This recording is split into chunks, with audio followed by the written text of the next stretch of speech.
तो अब हम बात करने वाले हैं सर्चिंग के बारे में कि अपना सर्च का ऐसा सिस्टम क्या लगा है कि हम सर्च करके अपना रिजल्ट निकाल सकते हैं। आप देख सकते होंगे ज्यादातर वेबसाइटों में सर्च की फंक्शनैलिटी दी जाती है कि सर्च करके आप किसी भी बड़े एलिमेंट को सर्च कर सकते हैं। तो चलिए सर्च के बारे में बताता हूं कि सर्चिंग कैसे काम करती है और सर्च का एल्गोरिथम कैसे लगाया जाता है। अभी मैंने इसमें कमेंट्स ऑप्शन था, मैंने कमेंट्स इसलिए रिमूव कर दिया, कमेंट्स के बारे में बता रहा था। आप हमने जो डेटा शो कराया था कॉन्टैक्ट के नीचे, इसी तरीके से आप कमेंट्स बना सकते हैं, सेम लॉजिक है।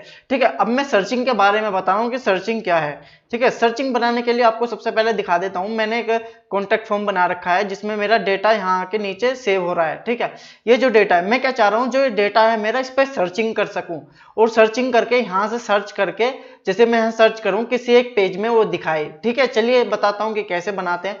सबसे पहले आपको क्या करना पड़ेगा, जब हम सर्चिंग बनाते हैं तो सबसे पहले आपको एक सिस्टम बनाना पड़ता है, एक पेज बनाना पड़ता है सर्च करने का। तो सर्च करने का पेज बनाने के लिए आप यहाँ क्या करें, एक होम में यहाँ क्लिक करें, नई फाइल बनाएं और एक फाइल बना ले search.html के नाम से। ठीक है, तो मैं search.html नाम से फाइल बना लेता हूँ, search.html। आपको बस इतना करना है, search.html नाम के फाइल बन गई। आप देख सकते हैं मेरे यहाँ पर फाइल आ जाएगी search.html के नाम से। मैंने फाइल बना ली, पता नहीं क्यों नहीं आई, देख लेता हूं। तो यहाँ पर एक मिनट, तो मुझे search.html फोल्डर में चेक कर लेता हूँ क्या फाइल बनी नहीं बनी। तो एक बार मैं चेक कर लेता हूँ, मैं डेस्कटॉप पे जाके जो मेरा जेंगो का प्रोजेक्ट है मैं उसमें चेक कर लेता हूँ कि फाइल बनी नहीं बनी। वैसे तो मैंने क्रिएट कर ली search.html। यहाँ पे दो होम के अंदर चेक करनी है, तो यहाँ पर होम के अंदर search.html फाइल बन चुकी है। मुझे क्या करना है, यहाँ पे नहीं आ रही है किसी रीजन से, पता नहीं क्यों नहीं आ रही है। ठीक है, मैं इसे दोबारा कर लेता हूँ और search.html नाम से वैसे फाइल बन गई है, आप ये देख सकते हैं। ठीक है, तो अब क्या करना है, सबसे पहला स्टेप क्या होता है आपका, सबसे पहला स्टेप होता है कि आपका जो मॉडल है उसमें एक यूआरएल बनाए, यूआरएल सर्च का यूआरएल बनाए। ठीक है, और यहाँ पर views डॉट सर्च लिखिए आप, और यहाँ पर name is equal to search लिख दीजिए। ठीक है, आपका सबसे पहला स्टेप होता है कि आपको एक यूआरएल क्रिएट करना होता है सर्च का। ठीक है, अब जैसे मैंने SEARCH सर्च की स्पेलिंग मैंने गलत लिख दी थी, तो आपको सर्च का एक यूआरएल बनाना होता है। उसके बाद आप क्या करेंगे, उसके बाद आप व्यू में जाएंगे। ठीक है, व्यू में जाने के बाद आपको यहाँ पे एक फंक्शन बनाना पड़ता है। ठीक है, फंक्शन सर्च के नाम से बनाना पड़ता है, उसके अंदर एक रिक्वेस्ट आती है। ठीक है, जो रिक्वेस्ट है उसके अंदर आती है, बस आप क्या करें, अभी फिलहाल के लिए रिटर्न कर दे, रिटर्न क्या कर दे, जो आपने वो बनाई है। ठीक है, क्या बनाई है आपने जो search.html नाम की एक फाइल बनाई है, उसे आप HTML नाम की फाइल बनाई है, उसे बस आप रिटर्न कर दे। मैं बार बार स्पेलिंग गलत कर देता हूँ, SEARCH। तो सर्च क्या आप केवल इतना करना है। अब हम जो सर्च बनाई है हमने, search.html बनाई है, उसमें हम क्या करते हैं, जो हमारा मेन कोड है जैसे ऊपर वाला, तो उसे एक्सटेंड कर लेते हैं इस तरीके से। हम इसे ले लेते हैं ये वाले को, और यहाँ पर इसे हम सर्च में भी डाल देते हैं। ठीक है, ये करने के बाद हमारी base.html का जो कोड है यहाँ आ जाएगा, और मैं यहाँ पर ऊपर इसका जो टाइटल है वो चेंज करके सर्च कर देता हूँ, और जो बॉडी है मैं इसे बॉडी को मैं बंद कर देता हूँ यहाँ पर, एंड ब्लॉक बॉडी। ठीक है, BLOCK ब्लॉक। और इसके अंदर मैं क्या करूंगा, सर्च की फंक्शनैलिटी डालूंगा कि जो सर्च करने के बाद वो आ जाए। तो डालने के लिए मुझे क्या करना पड़ेगा, मैं कॉन्टैक्ट में जाता हूं, जो मैंने नीचे दिखाया है ना वो सारा, इसे कॉपी करके यहाँ रख लेता हूं मैं। ठीक है, इसमें डाल देता हूं मैं सर्च में, इसके बॉडी में, ताकि इस तरीके से हमारा सर्च हो गया है। हम क्या कर रहे हैं, जो सर्च कर रहे हैं, जो हमारा कॉन्टैक्ट है ना, उसी को ही हम सर्च कर रहे हैं और देख रहे हैं जो कॉन्टैक्ट जो हमारा भर रहा है, यूजर भरने के बाद हम जो दिखा रहे हैं उसे दिखाने पे सर्च कर रहे हैं। ठीक है, अभी मैं बता दूंगा इसके बारे में। ठीक है, ये अभी आपको समझ में नहीं आ रहा होगा। ठीक है, तो अभी क्या करते हैं, ये हमारा इतना हो गया है। ठीक है, अभी हमारा इतना हो गया, अब हम क्या करते हैं, हमारा जो search.html है, देखते हैं वो काम कर रहा है नहीं कर रहा। तो जैसे मैं सर्च पे बटन क्लिक करूंगा तो यहाँ पर देखता हूँ ये कहाँ जा रहा है। सबसे पहले तो इसे बनाना पड़ेगा, मुझे इसका फॉर्म बनाना पड़ेगा, तो मैं फॉर्म बना लेता हूँ इसमें। जब वो यूजर सर्च करेगा तो वो base.html में है। ठीक है, base.html में देखना पड़ेगा आपको सर्च में।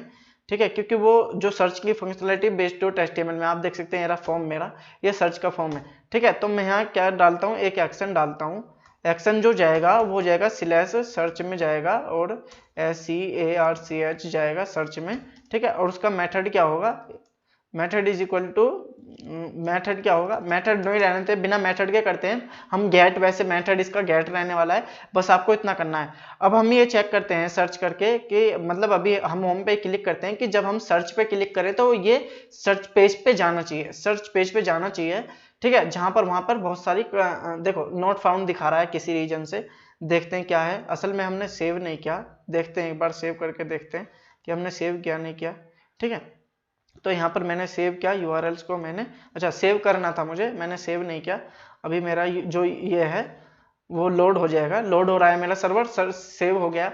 मैं क्या करता हूँ अभी इसे रेफरेश करके चेक करता हूँ कि मेरा सर्च पेज आया नहीं आया, ठीक है। तो मैंने यहाँ क्लिक किया तो आप देख सकते हैं मेरा जो सर्च पेज है, आप ऊपर देख सकते हैं कि सर्च आ गया है, लेकिन यहाँ पे क्या है अभी कुछ भी दिखाई नहीं दे रहा। हम क्या चाहते हैं कि जब यूजर यहाँ पे कमेंट्स का नेम डाले, जो यूजर कमेंट्स अगर नेम डाले, जैसे मैंने दानिश की कमेंट डाली थी, तो दानिश के नाम से जैसे मैं सर्च करूं तो कमेंट्स यहाँ जाने चाहिए सर्च के नाम से। तो सबसे पहला काम होता है हमारा पेज को क्रिएट करना, जो कि हमने कर लिया है। दूसरा काम है हमारा यूआरएल क्रिएट करना, और यूआरएल के साथ में सर्च का फंक्शन क्रिएट करना। तो चलिए अब बताता हूं मैं कैसे इसे लेते हैं। तो सर्च के लिए हम एक क्वेरी, एक वेरिएबल बनाते हैं जो कि रिक्वेस्ट डॉट गेट होने वाला है। रिक्वेस्ट डॉट गेट हो जाता है आपका, एक मिनट मैं यहाँ पे देख लेता हूँ, एक मिनट।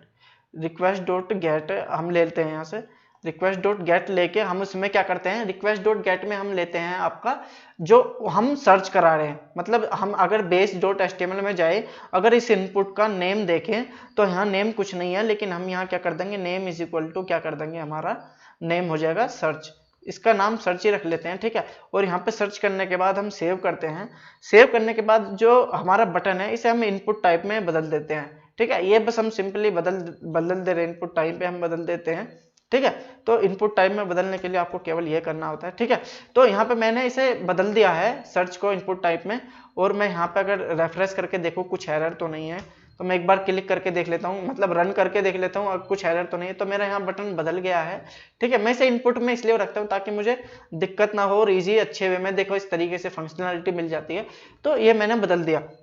अब मैं क्या करता हूँ, अब मैं ये करता हूँ कि मेरा जो नेम है सर्च, इसे मैं गेट कर लेता हूँ वहां पर, कहां पर, अपने व्यू में यहाँ पर गेट कर लेता हूँ, ठीक है। और गेट करने के बाद सबसे पहले चेक कर लेता हूँ कि इसके अंदर जो हम डाल रहे हैं, जो डेटा हम सर्च बॉक्स के अंदर जो डाल रहे हैं वो डेटा हमारा प्रिंट हो रहा है ना हो रहा। तो सबसे पहले मैं क्या करता हूँ, इसे रेफरेंस करता हूँ, और मैं अपना एक टर्मिनल जो हमारा चल रहा है, जहां पर हम चेक करते हैं अपना जो सर्वर चल रहा है, इसे मैं ओपन कर लेता हूँ। मेरा सर्वर रीलोड हो रहा है, रीलोड होने में थोड़ा टाइम लेता है, ठीक है। ये मेरा सिस्टम लेता है, आपका सिस्टम हो सकता है फास्ट हो, तो इसलिए जल्दी हो जाएगा। जैसे मैं सर्च करता हूँ, एक मिनट, तो यहाँ पे मैं सर्च करके एक बार चेक कर लेता हूँ कि मेरा डेटा आ रहा है नहीं आ रहा। तो यहाँ पे कुछ दिक्कत दिखा रहा है गेट की, वैसे दिक्कत नहीं है, देखते हैं क्या दिक्कत है, इसे भी देखते हैं। यहाँ पे दिखा रहा है सर्च, यानी कि सर्च एक दिक्कत दिखा रहा है, मल्टी वैल्यू डिक्ट की, ठीक है। इसे मैं देख लेता हूँ कि क्या दिखा रहा है, चलो इसे भी मैं कर लेता हूँ।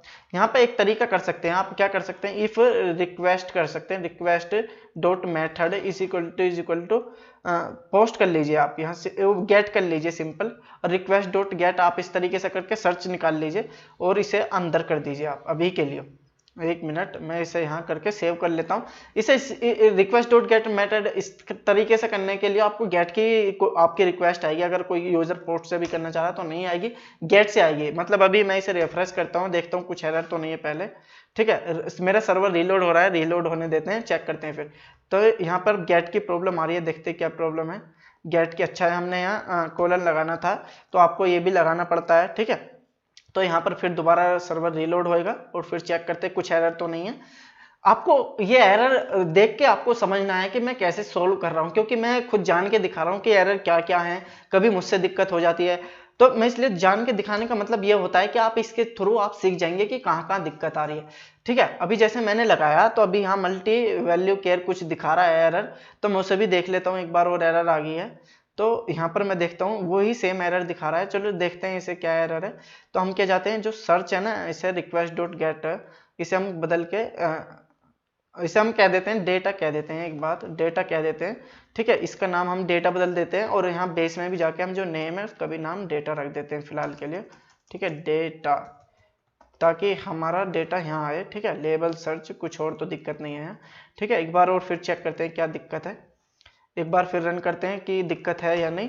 तो ये हम चेक करते रहना है, एक बार हमें खुद ही निकालते रहना कि क्या क्या प्रॉब्लम आ सकती है, हमारे क्या क्या फेस हो सकती है। अब डेटा की प्रॉब्लम दिखा रहा है, कुछ ऐसी एरर दिखा रहा है जो मेरे भी समझ में नहीं आ रही है। देखते हैं रिक्वेस्ट डॉट गेट क्यूआरी। इसे हम एक काम करते हैं, इसे हम इस तरीके से कहते हैं, 1 मिनट, हम यहाँ पे क्या कहते हैं, यहाँ पे जो पोस्ट है उसे पोस्ट में ले लेते हैं, ठीक है। इसे हम रिक्वेस्ट डॉट, इसे मेथड को हम एक काम करते हैं, गेट की जगह पोस्ट में ले लेते हैं। हमें पोस्ट में लेके हम सर्च कर लेंगे, फिर पोस्ट में भी कर सकते हैं, आप कुछ भी कर सकते हैं, ठीक है। ये मैंने पोस्ट में लिया और यहाँ पर मैं इसमें गया, यहाँ पे गया मैं बेस में, और बेस में जाने के बाद एक्शन इज इक्वल टू, और मेथड भी कह देता हूँ मैं इसका, कि आप इसका मेथड भी पोस्ट कर दो, मेथड भी आप इसका पोस्ट कर दो। तो ठीक है, मैं इसका भी मेथड पोस्ट कर देता हूँ, आप कुछ भी रख सकते हैं। मेथड भी मैंने पोस्ट रख दिया, ये फॉर्म हो गया हमारा। और मैं यहाँ पे CSRF टोकन लगा देता हूँ। तो मैंने आपको बताया था कि CSRF टोकन लगाना जरूरी है हर बार में, ठीक है। CSRF, ठीक है, ये लगाना जरूरी है आपको। लगाने के बाद अब एक बार फिर सर्च करके देखते हैं क्या हमारी दिक्कत है, क्या सोल्व हुई ना हुई, ठीक है। तो एक बार रन करके देखता हूँ फिर दोबारा, और चेक करता हूँ कि क्या प्रॉब्लम है, ठीक है। तो आप जो देख सकते हैं मेरी प्रॉब्लम शायद दूर हो गई है, ठीक है। अगर मैं यहाँ चेक करूँ और मैं यहाँ पे डाल के देखता हूँ दानिश, तो मैं अपने टर्मिनल में ये चेक करना चाहता हूँ कि जो मैंने दानिश लिखा वो आता है या नहीं आता।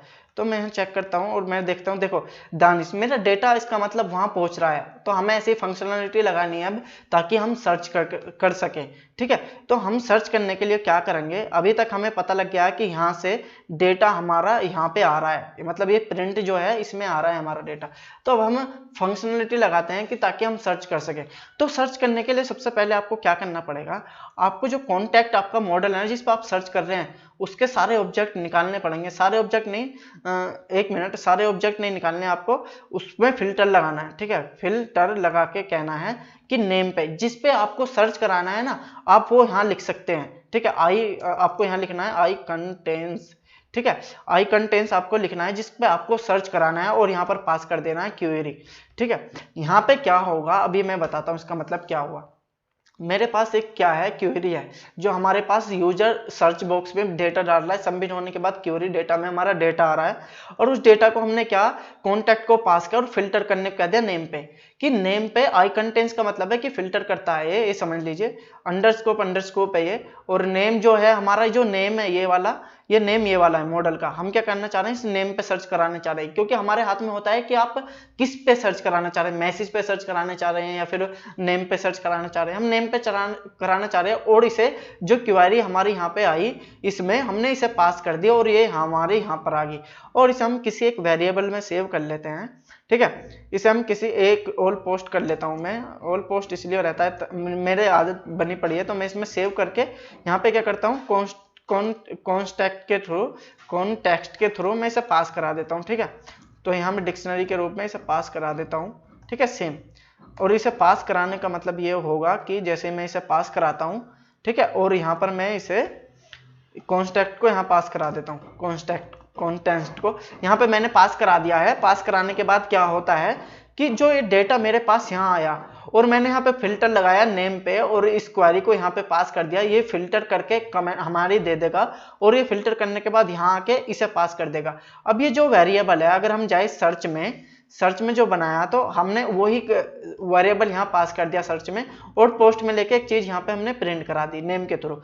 अब हम देखते हैं कि वो क्या हमें रिजल्ट देता है या नहीं देता है, ये सब हम देखते हैं चेक करके। एक बार मैं क्या करता हूँ, सर्वर को रिस्टार्ट करके, कुछ दिक्कत तो नहीं आ रही है। लोकल वेरिएबल कॉन्स्टेक्ट यहाँ पर दिखा रहा है रेफरेंस बिफोर, 1 मिनट, यहाँ पे क्या दिखा रहा है, तो मैं लोकल वेरिएबल इसे देख लेता हूँ। अच्छा, ये थोड़ा सा यहाँ दिक्कत हो सकती है, इसमें गए हम, और मैं यहाँ क्या कह सकता हूँ कि इसे मैं यहाँ पर कह सकता हूँ, ठीक है।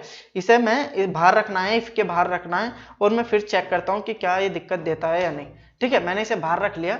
एक बार फिर सर्वर को रिस्टार्ट होने देते हैं, देखते हैं कि सर्वर रिस्टार्ट होने दे। रिस्टार्ट हुआ। अब हम क्या चेक करते हैं, एक बार चेक करते हैं कि हमारा जो हमने जो सर्च का सिस्टम फंक्शनलिटी बनाया है उसमें कुछ एरर या फिर दिक्कत तो नहीं है, ठीक है। फिर भी यहाँ दिक्कत दिखा रहा है, ऑल पोस्ट, अच्छा यहाँ पे फिर गलती होगी, चेक करते हैं, ठीक है। तो मैंने यहाँ पे क्या करा, ऑल पोस्ट को यहाँ पे ऑल पोस्ट किया, और मैं इसका नाम चेंज कर देता हूँ। इस बार मैं ऑल पोस्ट का पी स्मॉल कर देता हूँ, ठीक है। और इसका पी स्मॉल करने, ठीक है। पोल इसका मैंने पी स्मॉल कर दिया, पी स्मॉल करके मैं अपने सर्च में जाके उसका भी पी स्मॉल कर देता हूँ ताकि दिक्कत ना हो। देखता हूँ क्या इससे सॉल्यूशन होता है या नहीं। ठीक है, तो मैं एक बार फिर चेक करता हूँ और देखता हूँ कि कुछ एरर तो नहीं है। एरर तो हर बार आती है पर हमें इसे सोल्व करने से ही सॉल्यूशन निकालना पड़ता है। तो चलिए फिर एरर है, देखते हैं क्या दिक्कत है, इसे कैपिटल करके देखते हैं।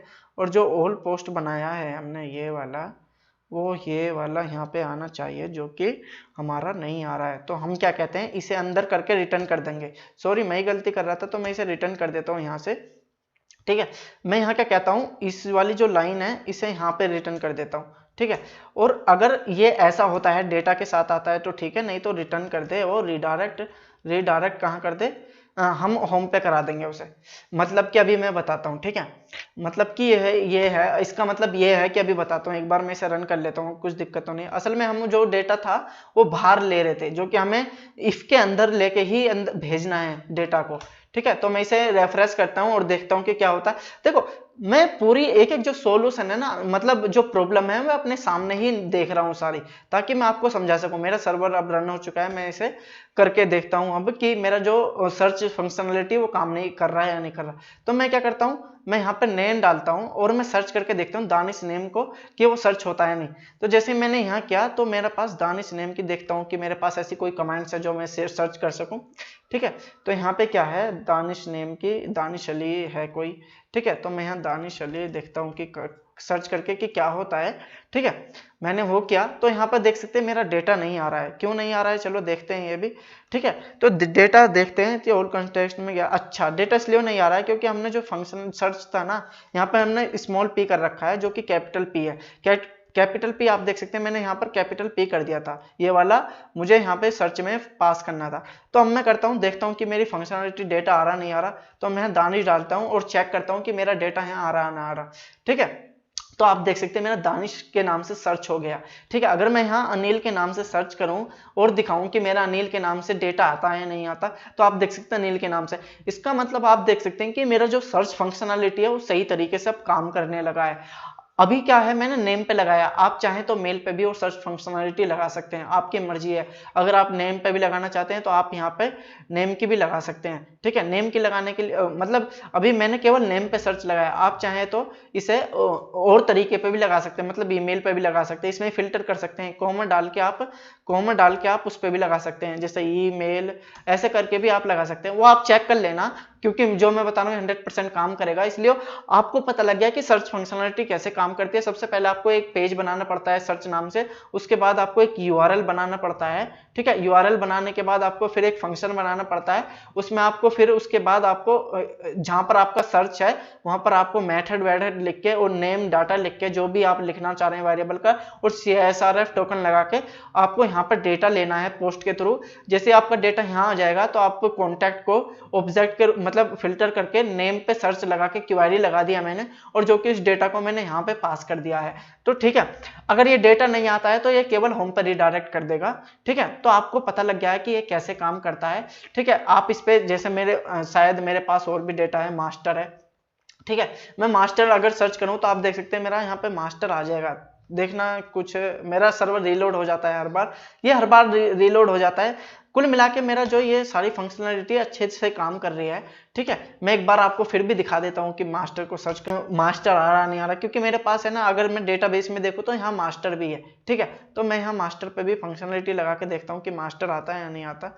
ठीक है, तो कुल मिला के ये जो सर्च का सिस्टम है, सर्च फंक्शनलिटी सेम काम कर रही है। आप देख सकते हैं मेरा सर्च का आ गया है, सर्च करने पर आ रहा है। तो आपको पता लग गया होगा कि सर्च सिस्टम जेंगो में कैसे लगाते हैं और वेबसाइट में कैसे इंप्लीमेंट कर सकते हैं।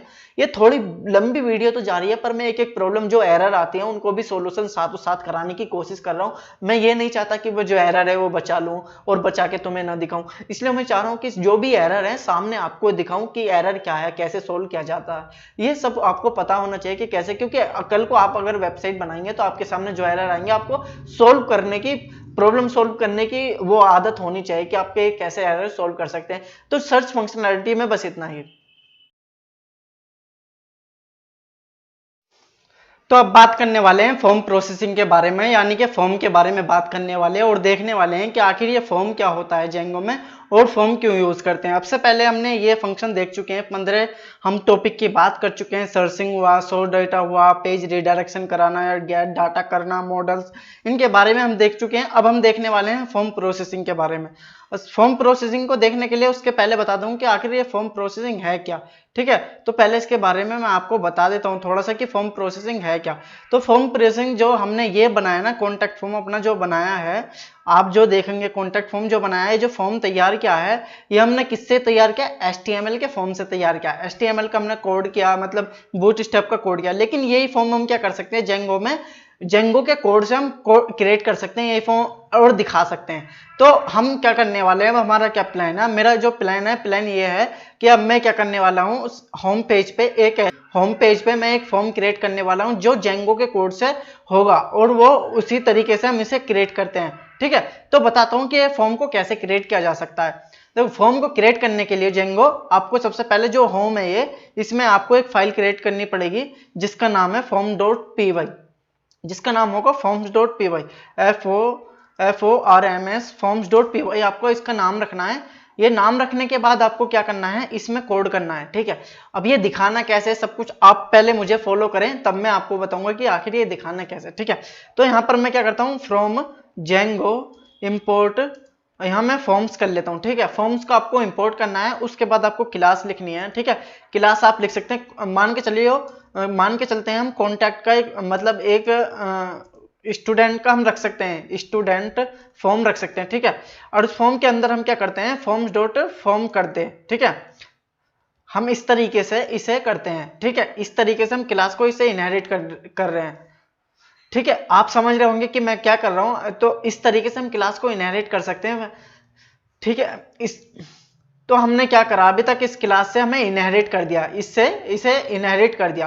तो अब क्या करने वाले हैं, हम फॉर्म्स को क्रिएट करने वाले हैं। ठीक है, आपको इस तरीके से लिखना है, यहाँ आप कुछ भी नाम दे सकते हैं, लेकिन आपको ये फॉलो ही करना होगा। ठीक है, उसके बाद आपको क्या करना है, आपको यहाँ पे नाम देना है जो आप लेबल का नाम रख रहे हैं। ये जो नाम होगा ये वाला होने वाला है, मैं आपको बता देता हूँ। इनके मैं जो अपना दूसरा वाला ये खोल लेता हूँ और दिखा देता हूँ मैं, ये जो नाम होने वाला है कौन सा होने वाला।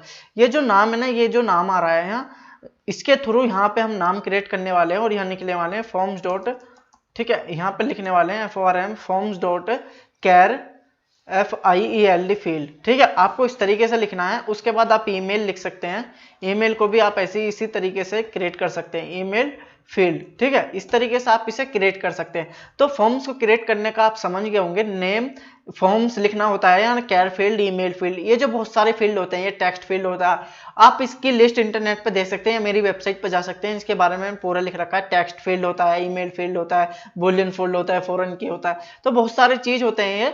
तो इसके बारे में आप समझ लेना। आप समझ गए होंगे कि इस फॉर्म को कैसे क्रिएट किया जाता है। देखो, फॉर्म्स को मैंने क्रिएट कर दिया है, आप देख सकते हैं। ठीक है, यहाँ पे क्या है, मैंने ये समझ लीजिए, मैंने एक नाम क्रिएट कर दिया है, एक ईमेल क्रिएट कर दिया है। ठीक है, अब मैं क्या चाहता हूँ, जो फॉर्म्स मैंने क्रिएट किया है, ये वाला स्टूडेंट वाला, इसे मैं दिखाना चाहता हूँ कहाँ पर, मैं यहाँ पर जो मैंने ये क्रिएट किया है, इसे मैं दिखाना चाहता हूँ होम पर, यहाँ पर, कि आखिर इसका कोड क्या है, तभी आप समझ पाएंगे मैं क्या दिखाना चाह रहा हूँ। तो इसके लिए आपको क्या करना है, आपको आना views.py में, और views.py में आने के बाद आपको सबसे पहले इंपोर्ट करना है फ्रॉम, आपको यहाँ फॉर्म्स करना है, आपको FORMS फॉर्म्स इंपोर्ट, आपको ये इंपोर्ट करना है। ठीक है, स्टूडेंट फॉर्म।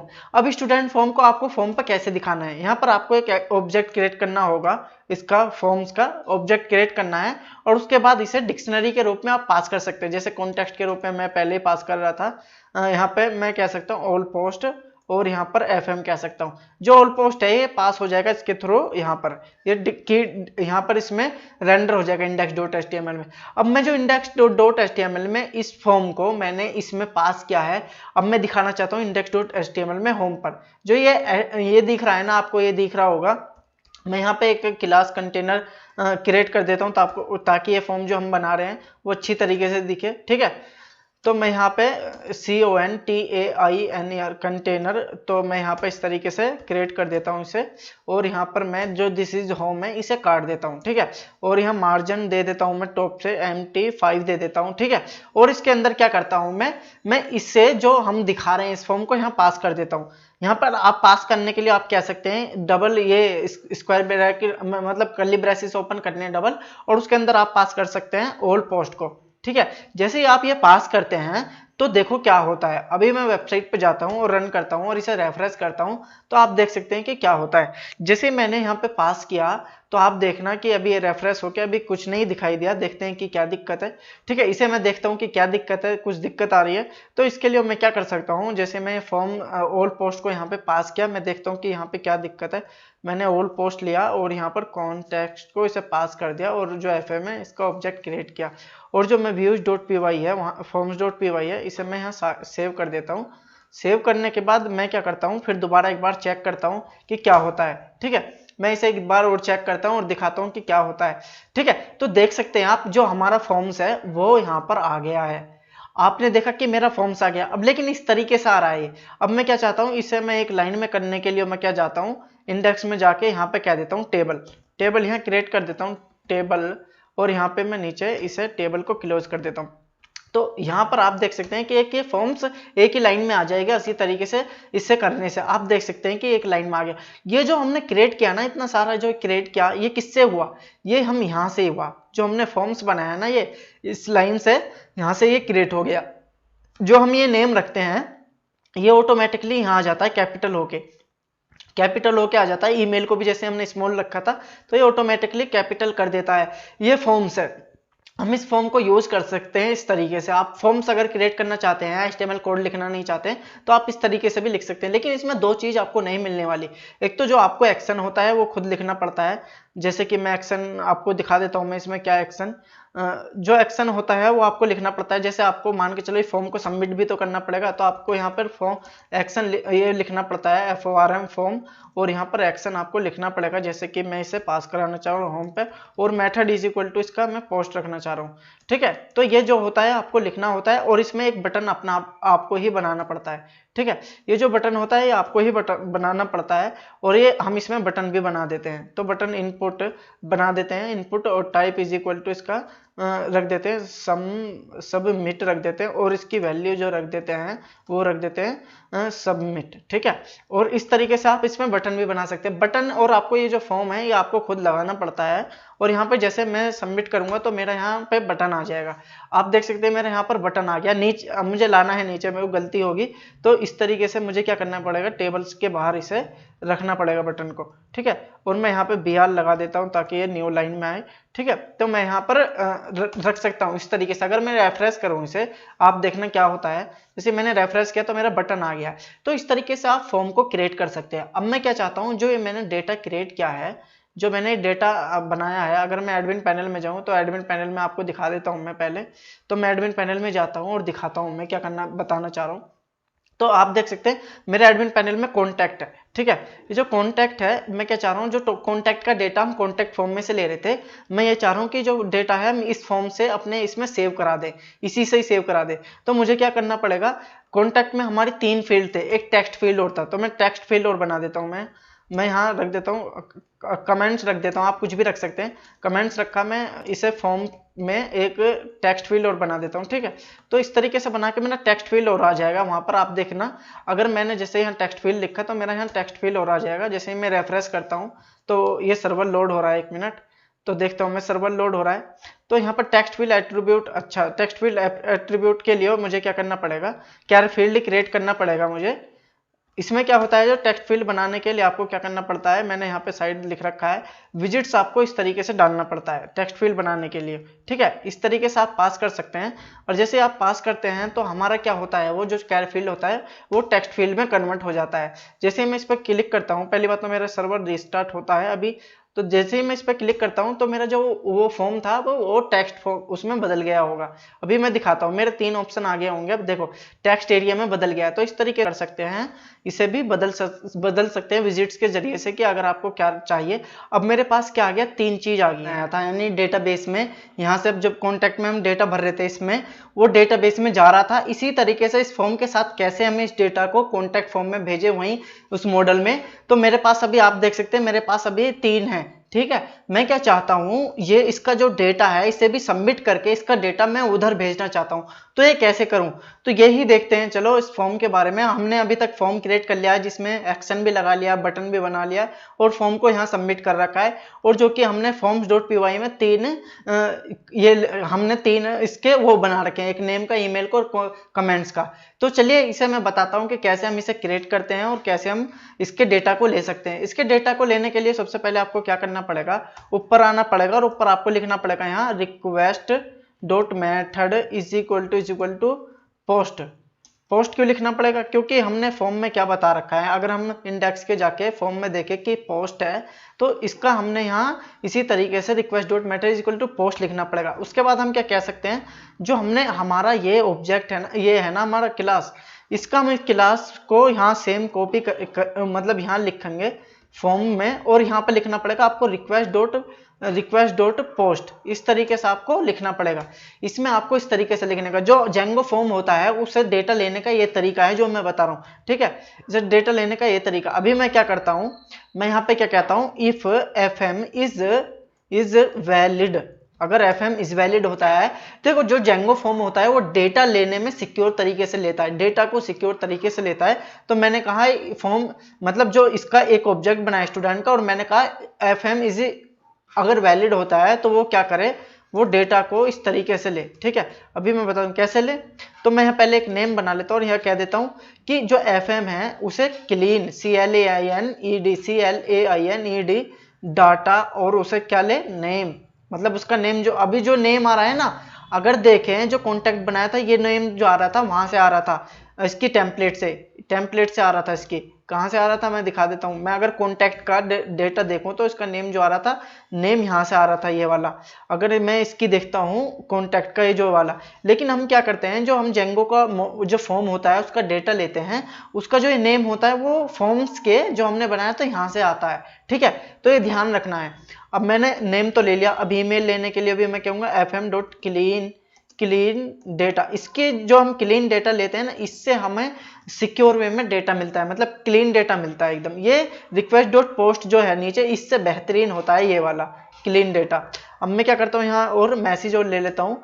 मैसेज के लिए मैंने क्या लिख रखा है वहाँ, CLEANED डेटा, और इसका मैंने नाम क्या लिख रखा है यहाँ पर, अगर मैं फॉर्म्स में जाऊं तो इसका नाम लिख रखा है कमेंट्स, ठीक है। अब मैं इसे लेके यहाँ पे कमेंट डाल देता हूँ। अभी हमारे पास 3 डेटा आ चुके हैं, लेकिन हम क्या चाहते हैं, जो तीनों डेटा आया है ये हमारे कहाँ से आया है, तीनों डेटा, ये जो यहाँ से डेटा आया है हमारा सबमिट होने के बाद, इस डेटा को कहाँ सेव कराना है। तो इसे सेव कराने के लिए हम क्या कहते हैं, इसे सेव कराने के लिए हम कह देते हैं कि जो डेटा है ना, इसे जो कॉन्टैक्ट हमारा मॉडल है, जो कॉन्टैक्ट मॉडल है, ये वाला जो मॉडल है कॉन्टैक्ट, अभी दिखा देता हूँ, ये जो मॉडल है इसमें सेव कराते हैं। तो ये सेव कराने के लिए कॉन्टैक्ट लिया और name is equal to name दे दिया, email is equal to email दे दिया, और हमारे मॉडल्स का मैसेज नाम है यहाँ, मैसेज को हम यहाँ क्या कहेंगे, मैसेज इक्वल टू मैसेज, ये वाला हम मैसेज दे दिया, ठीक है। और इसे हम क्या कहेंगे, जो इसका एक ऑब्जेक्ट बना के इसे सेव कर देंगे फिर, ठीक है। इसे हम सेव कर देंगे, ऑब्जेक्ट बना के कॉन्टैक्ट को सेव कर देंगे, .save मेथड से हम इसे सेव कर देंगे और रिटर्न कर देंगे, रिडायरेक्ट कर देंगे, मतलब कहाँ पर, होम पे ही कर देंगे, ठीक है। तो हमने क्या करा, ये डेटा हमने यहाँ पे सेव करा लिया। इस तरीके से हम जो फॉर्म का डेटा इस तरीके से हम ले सकते हैं। अब हम चेक करते हैं कि जो डेटा ये है, ये जो हम यहाँ से फिल करेंगे, एक तो चेक करेंगे, क्या चेक करेंगे कि हमारे पास यहाँ पे 3 डेटा है, ठीक है, 3 वो है। हम ये भी चेक करेंगे कि जब ये वाला हम फॉर्म भरते हैं, वो वाला सबसे पहले जाए डेटाबेस में। डेटाबेस में जाने के बाद वो क्या करे, यहाँ पे भी तो शो हो, क्योंकि ये जो डेटा आ रहा है ये डेटाबेस से ही तो आ रहा है। तो चलिए इसे फॉर्म को मैं भर के देखूं। अगर मैं इसका नाम रखूं मैं कि टेस्ट, ठीक है, अगर मैं इसका टेस्ट रखूं, टेस्ट, और दूसरी बात, अगर मैं इसे डायरेक्ट करूंगा तो देखो जेंगो जो फॉर्म है कितना वो होता है कि वो बता देता है, अगर मैं खाली भी छोड़ूंगा वो नहीं लेगा। जैसे मैं इसे सबमिट करूंगा test@, ये डेटा मेरा क्या होगा, डेटाबेस में चला जाएगा। अभी देख सकते हैं, अभी एक एरर आया है, चलो उस एरर को भी देखते हैं क्या कहता है। जेंगो फॉर्म, ये नेम एरर दिखाया है, स्टूडेंट फॉर्म। चलो इस देखते हैं कि कहीं गलती होगी मुझसे, तो देखते हैं क्या है। स्टूडेंट, अच्छा STUDENT स्टूडेंट, ठीक है स्टूडेंट, यहाँ पे मेरी गलती होगी नाम की। अब मैं क्या करता हूँ, इसे रेफरेंस करता हूँ, फिर दोबारा इसे देखता हूँ, मेरा सर्वर रीलोड हो रहा है, रीलोड होने का वेट करता हूँ। आपको ध्यान रखना है कि एक एक मिस्टेक जो मैं कर रहा हूँ उसको आपको देखना है कि मैं क्या क्या कर रहा हूँ, क्योंकि मैं दिखा रहा हूँ एक एक चीज। मैं ये नहीं चाहता कि मिस्टेक आ रही है वो सबके साथ है, जो मेरे आ रही है वो सबके साथ आती है। अभी मैं क्या करता हूँ, इस डेटा को फिर दोबारा भरता हूँ। मैं यहाँ पे टेस्ट रखता हूँ और नीचे test@gmail.com कर देता हूँ, नीचे भी टेस्टिंग कर देता हूँ, ठीक है। जो ये डेटा है तो मेरा क्या होना चाहिए, इस डेटाबेस में जाना चाहिए और यहाँ पर मैं सबमिट कर देता हूँ। अभी सबमिट करने के बाद फिर एक प्रॉब्लम आएगी, क्या आएगी, CSRF टोकन। ये CSRF टोकन मैंने जान के फिर रखी, क्यों रखी, क्योंकि आपको ध्यान दिला सकूं। तो यहाँ पर आपको क्या करना पड़ेगा, फॉर्म के नीचे आपको CSRF टोकन के लिए यहाँ पर लिखना पड़ेगा, CSRF टोकन, इस तरीके से लिखना पड़ेगा। और फिर इसे फिर दोबारा इसे फॉर्म को फिल करना पड़ेगा। अभी जैसे मैं इस डेटा को फॉर्म को फिल करता हूँ, अभी एक बार मैंने रेफरेंस नहीं किया, सॉरी, मैं रेफरेंस कर लेता हूँ, ठीक है। एक बार मैं रेफरेंस कर लेता हूँ, मेरा रेफरेंस हो गया, तो मैं यहाँ टेस्टिंग डालता हूँ, टेस्ट डालता हूँ, यहाँ टेस्टिंग डालता हूँ और यहाँ पर टेस्टिंग डाल के चेक करता हूँ इस बार क्या होता है, ठीक है। मैं यहाँ पे लिख देता हूँ टेस्टिंग, कुछ भी लिख देता हूँ रैंडमली, ठीक है। तो मैं अब जैसे ही डेटा को सबमिट करूंगा, ये मेरा डेटा कहाँ जाएगा, डेटाबेस में सबमिट हो जाएगा। देखो अगर मैं जाऊं तो डेटाबेस आपके कुछ है नहीं, अगर मैं रेफरेंस करूं क्या मेरे टेस्टिंग के नाम से डेटा डेटाबेस में आया, तो मैं ये चेक करता हूं, ठीक है। तो ये फॉर्म की हेल्प से हो रहा है। हम क्या कर रहे हैं, फॉर्म की हेल्प से, पहले तो इसकी हेल्प से सबमिट करा रहे थे इसकी हेल्प से, लेकिन हमने जो जेंगो का फॉर्म बनाया है उसकी हेल्प से सबमिट करा रहे हैं। अगर हम देखें तो इसमें मेरा डेटा देखो टेस्ट आ गया, टेस्ट आ गया। और जब डेटाबेस में टेस्ट आ गया, देखो इसका मतलब हमारा फॉर्म सही तरीके से सबमिट कर रहा है। और हम ये भी देख लेते हैं कि जो इधर भी, क्योंकि हम यहाँ प्रिंट करा रहे हैं ना, जो हमारा डेटा जा रहा है तो यहाँ प्रिंट करा रहे हैं, देखो यहाँ पे भी प्रॉपर वे में आ गया। तो आप समझ सकते हैं कैसे काम कर रहा है। एक बार और बता देता हूँ इसके बारे में कि सबसे पहले आपको क्या करना पड़ता है, फॉर्म क्रिएट करना पड़ता है जेंगो का। उसके बाद आपको क्या करना पड़ता है, दिखाना पड़ता है फॉर्म को, इस तरीके से आप दिखा सकते हैं। और ये आपको ये कोड, ये वाला और ये वाला कोड अपने आप लिखना पड़ता है। ये जो एक ये वाली लाइन है ये फॉर्म को दिखा देती है, ये वाले फॉर्म को। उसके अलावा आप क्या कह सकते हैं, फॉर्म को दिखाने के लिए आप क्या कर सकते हैं, दिखाने से पहले आपको ये भी पास करना पड़ता है इसका ऑब्जेक्ट बना के। और डेटा सेव करने के लिए अगर आप डेटा लेना चाहते हैं तो आपको ये करना पड़ेगा। इस तरीके से आप जो फॉर्म का डेटा ले सकते हैं और दिखा भी सकते हैं, वो मर्जी आपकी क्या करना चाह रहे हैं, लेकिन मैंने दिखाने का तरीका बता दिया। आपको हमेशा जेंगो फॉर्म का इस्तेमाल इसलिए करना चाहिए क्योंकि ये सिक्योर वे में प्रोवाइड करता है, ठीक है। इसके जेंगो फॉर्म के बारे में आप मेरे डीप में मेरी वेबसाइट पर जाके पढ़ सकते हैं। मैंने एक हिंट देने के लिए कि फॉर्म क्या होता है वो आपको बता दिया। तो जेंगो फॉर्म के बारे में इतना ही। तो अब हम बात करने वाले हैं मैसेज के बारे में कि मैसेज क्या होता है और मैसेज को अपनी वेबसाइट में कैसे दिखा सकते हैं। जेंगो में जो मैसेज की फंक्शनलिटी है बहुत जबरदस्त तरीके से बनाई गई है, इसलिए मैं आपके इसके बारे में बता देता हूँ। सबसे पहले मैसेज क्या होता है, जब हम ये फॉर्म भरते हैं या कॉन्टैक्ट में ये फॉर्म भरते हैं तो हमें ये नहीं पता लगता कि फॉर्म भरा गया नहीं भरा गया। हमें यूजर को बताना पड़ता है हर फॉर्म में, या जब भी हम अपना फॉर्म भरते हैं तो यूजर को सक्सेसफुली इस तरीके से मैसेज दिखाना पड़ता है। तो हमारे इस अभी फॉर्म में नहीं दिख रहा है, जो कि हम चाह रहे हैं कि ये फॉर्म में दिखे, चाहे यहाँ दिखे चाहे यहाँ दिखे, मतलब ये दिखाई दे। तो ये फंक्शनलिटी हम मैसेज से ही हासिल कर सकते हैं। तो इसे बनाने के लिए आपको सबसे पहले मैं जाता हूँ अपनी वेबसाइट में और यहाँ पर आपको क्या करना पड़ता है बता देता हूँ मैं इसके बारे में, ठीक है। इसके बारे में आपको बता देता हूं, दोबारा करता हूं फिर। तो अब हम बात करने वाले हैं मैसेज के बारे में कि मैसेज क्या है और मैसेज को अपनी वेबसाइट में कैसे इंप्लीमेंट कर सकते हैं। मैसेज का मतलब यह है कि अगर मैं अपनी वेबसाइट में जाके दिखाऊं तो जब अभी हम फॉर्म भर रहे हैं, इस फॉर्म में क्या है, यूजर को हम ऐसा नहीं दिखा रहे कि आपका फॉर्म सक्सेसफुली भरा गया या नहीं भरा गया या फेल हो गया। तो हमें यूजर की इंफॉर्मेशन मतलब दिखाना पड़ता है। तो वो कैसे दिखाए, वो मैसेज की हेल्प से दिखाने पड़ता है कि आपका सक्सेसफुली फॉर्म सबमिट हुआ या नहीं हुआ। तो चलिए इसे बताता हूं कि कैसे करते हैं। तो सबसे पहले आपको जाना है व्यूज में, व्यूज में जाने के बाद आपको यहाँ पे इंपोर्ट करना है, यहाँ पे आपको इंपोर्ट करना पड़ेगा जेंगो में से और कॉन्ट्रिब जेंगो.contrib इंपोर्ट करना पड़ेगा आपको मैसेजेस, ठीक है। आपको मैसेजेस इंपोर्ट करने हैं, इंपोर्ट करने के बाद आपको सेव के नीचे जहां आपका पेज सेव हो रहा हो और रिटर्न जहां कर रहा हो उससे पहले, रिटर्न करने से पहले आप मैसेज दिखा सकते हैं कि मैसेज दिखा दिया जाए, मैसेजेस दिखा दिए जाए जो कि सक्सेस होगा। अगर सक्सेस हुआ तो ये दिखाया जाएगा कि रिक्वेस्ट, और इसके अंदर दिखा दिया जाएगा सक्सेसफुली। ठीक है, हम इसके अंदर दिखा देंगे सक्सेसफुली सबमिट फॉर्म। ठीक है, इस तरीके से हम दिखा सकते हैं। ठीक है, अब ये जो हमने लिखा है, जो हमने एक लाइन ये लिखी है और एक लाइन ये लिखी है, जो हमने मैसेज लिखा है ना, इसे बोलते हैं टैग्स। इसके बहुत सारे टैग्स हो सकते हैं, जैसे एरर हो सकता है। इसके लिए आप बहुत जाके बूटस्ट्रैप की वेबसाइट पर पढ़ सकते हैं कि क्या क्या टैग हो सकते हैं। अभी हमें बता देता हूं, जैसे यहाँ पे क्या हो सकता है, प्राइमरी हो सकता है, सक्सेस हो सकता है, सेकेंडरी हो सकता है, डेंजर हो सकता है, वार्निंग हो सकती है। ये जो आप वेबसाइट पे जाके ले सकते हैं। ठीक है, अभी जो मैंने दो काम किए हैं, इसमें दो काम ये किए हैं, तो इसे इंपोर्ट क्या है, दूसरा काम क्या है कि इसे जो मैसेजेस को हमने यहाँ पे बता दिया है कि अगर फॉर्म सक्सेसफुली सबमिट होगा तो ये दिखा दिया जाएगा। लेकिन हमने टेम्पलेट में नहीं बताया कि टेम्पलेट में अगर हम फॉर्म सबमिट करेंगे तो हमें यहाँ कोई कोड लिखा हुआ भी तो दिखाना चाहिए कि कोड हो HTML का। तो उसके लिए हम क्या कर सकते हैं, जो अलर्ट है ना, ये जो अलर्ट है ये वाला, इस तरीके का हम लेके यहाँ से कोड ले सकते हैं। ठीक है, इस तरीके से हम यहाँ से कोड लेके कॉपी करके यहाँ अपनी जेंगो की base.html फाइल में इसे पेस्ट करेंगे। base.html फाइल में इसे पेस्ट करके यहाँ इस तरीके से आप रख सकते हैं। ऊपर आप क्या करें, एक कंटेनर लगा लें। जो हमने कोड कॉपी किया है ये वाला था। ठीक है, मैंने इसके ऊपर कंटेनर लगा के नीचे मतलब इसके अंदर क्लोज कर दिया। ये जो कोड था मैंने यहाँ पे इस तरीके से बदल दिया। ठीक है, आप इस तरीके से कोड को डाउनलोड कर लें और यहाँ पर एक फॉर लूप लगा लें। फॉर लूप क्या होने वाली है, फॉर मैसेज इन मैसेजेस। ठीक है, आप इस तरीके से फॉर लूप लगा के आप यहाँ कह सकते हैं कि जो ये है मैसेज, ये है यहाँ जो मैसेज आने वाला है उसका हम यहाँ टैग्स आएंगे, और टैग्स आने के बाद यहाँ आप मैसेज दे सकते हैं, जैसे यहाँ रिजल्ट दे सकते हैं। ठीक है, रिजल्ट दे सकते हैं, और इधर क्या कह सकते हैं आप, यहाँ पर आप अपना मैसेज प्रिंट करा सकते हैं। ठीक है, यहाँ पर आप मैसेज प्रिंट करा सकते हैं। अगर मैं इस फॉर्म को अभी जो मैंने किया है अभी एक बार और रिपीट कर देता हूँ। सबसे पहले आपको पहली लाइन इंपोर्ट करनी है। इंपोर्ट करने के बाद आपको यहाँ पे दिखाना है कि आप सक्सेसफुली सबमिट फॉर्म, अगर फॉर्म सबमिट हो जाता है तो यहाँ पे दिखाना है। और इसी लाइन को मैं कॉपी करके कॉन्टैक्ट में भी डाल देता हूँ, जो हमने कॉन्टैक्ट फॉर्म बनाया था उसमें यहाँ भी डाल देता हूँ मैं भी, ताकि इसमें भी सक्सेसफुली दिखा दिया जाए कि अगर फॉर्म सबमिट हो रहा है।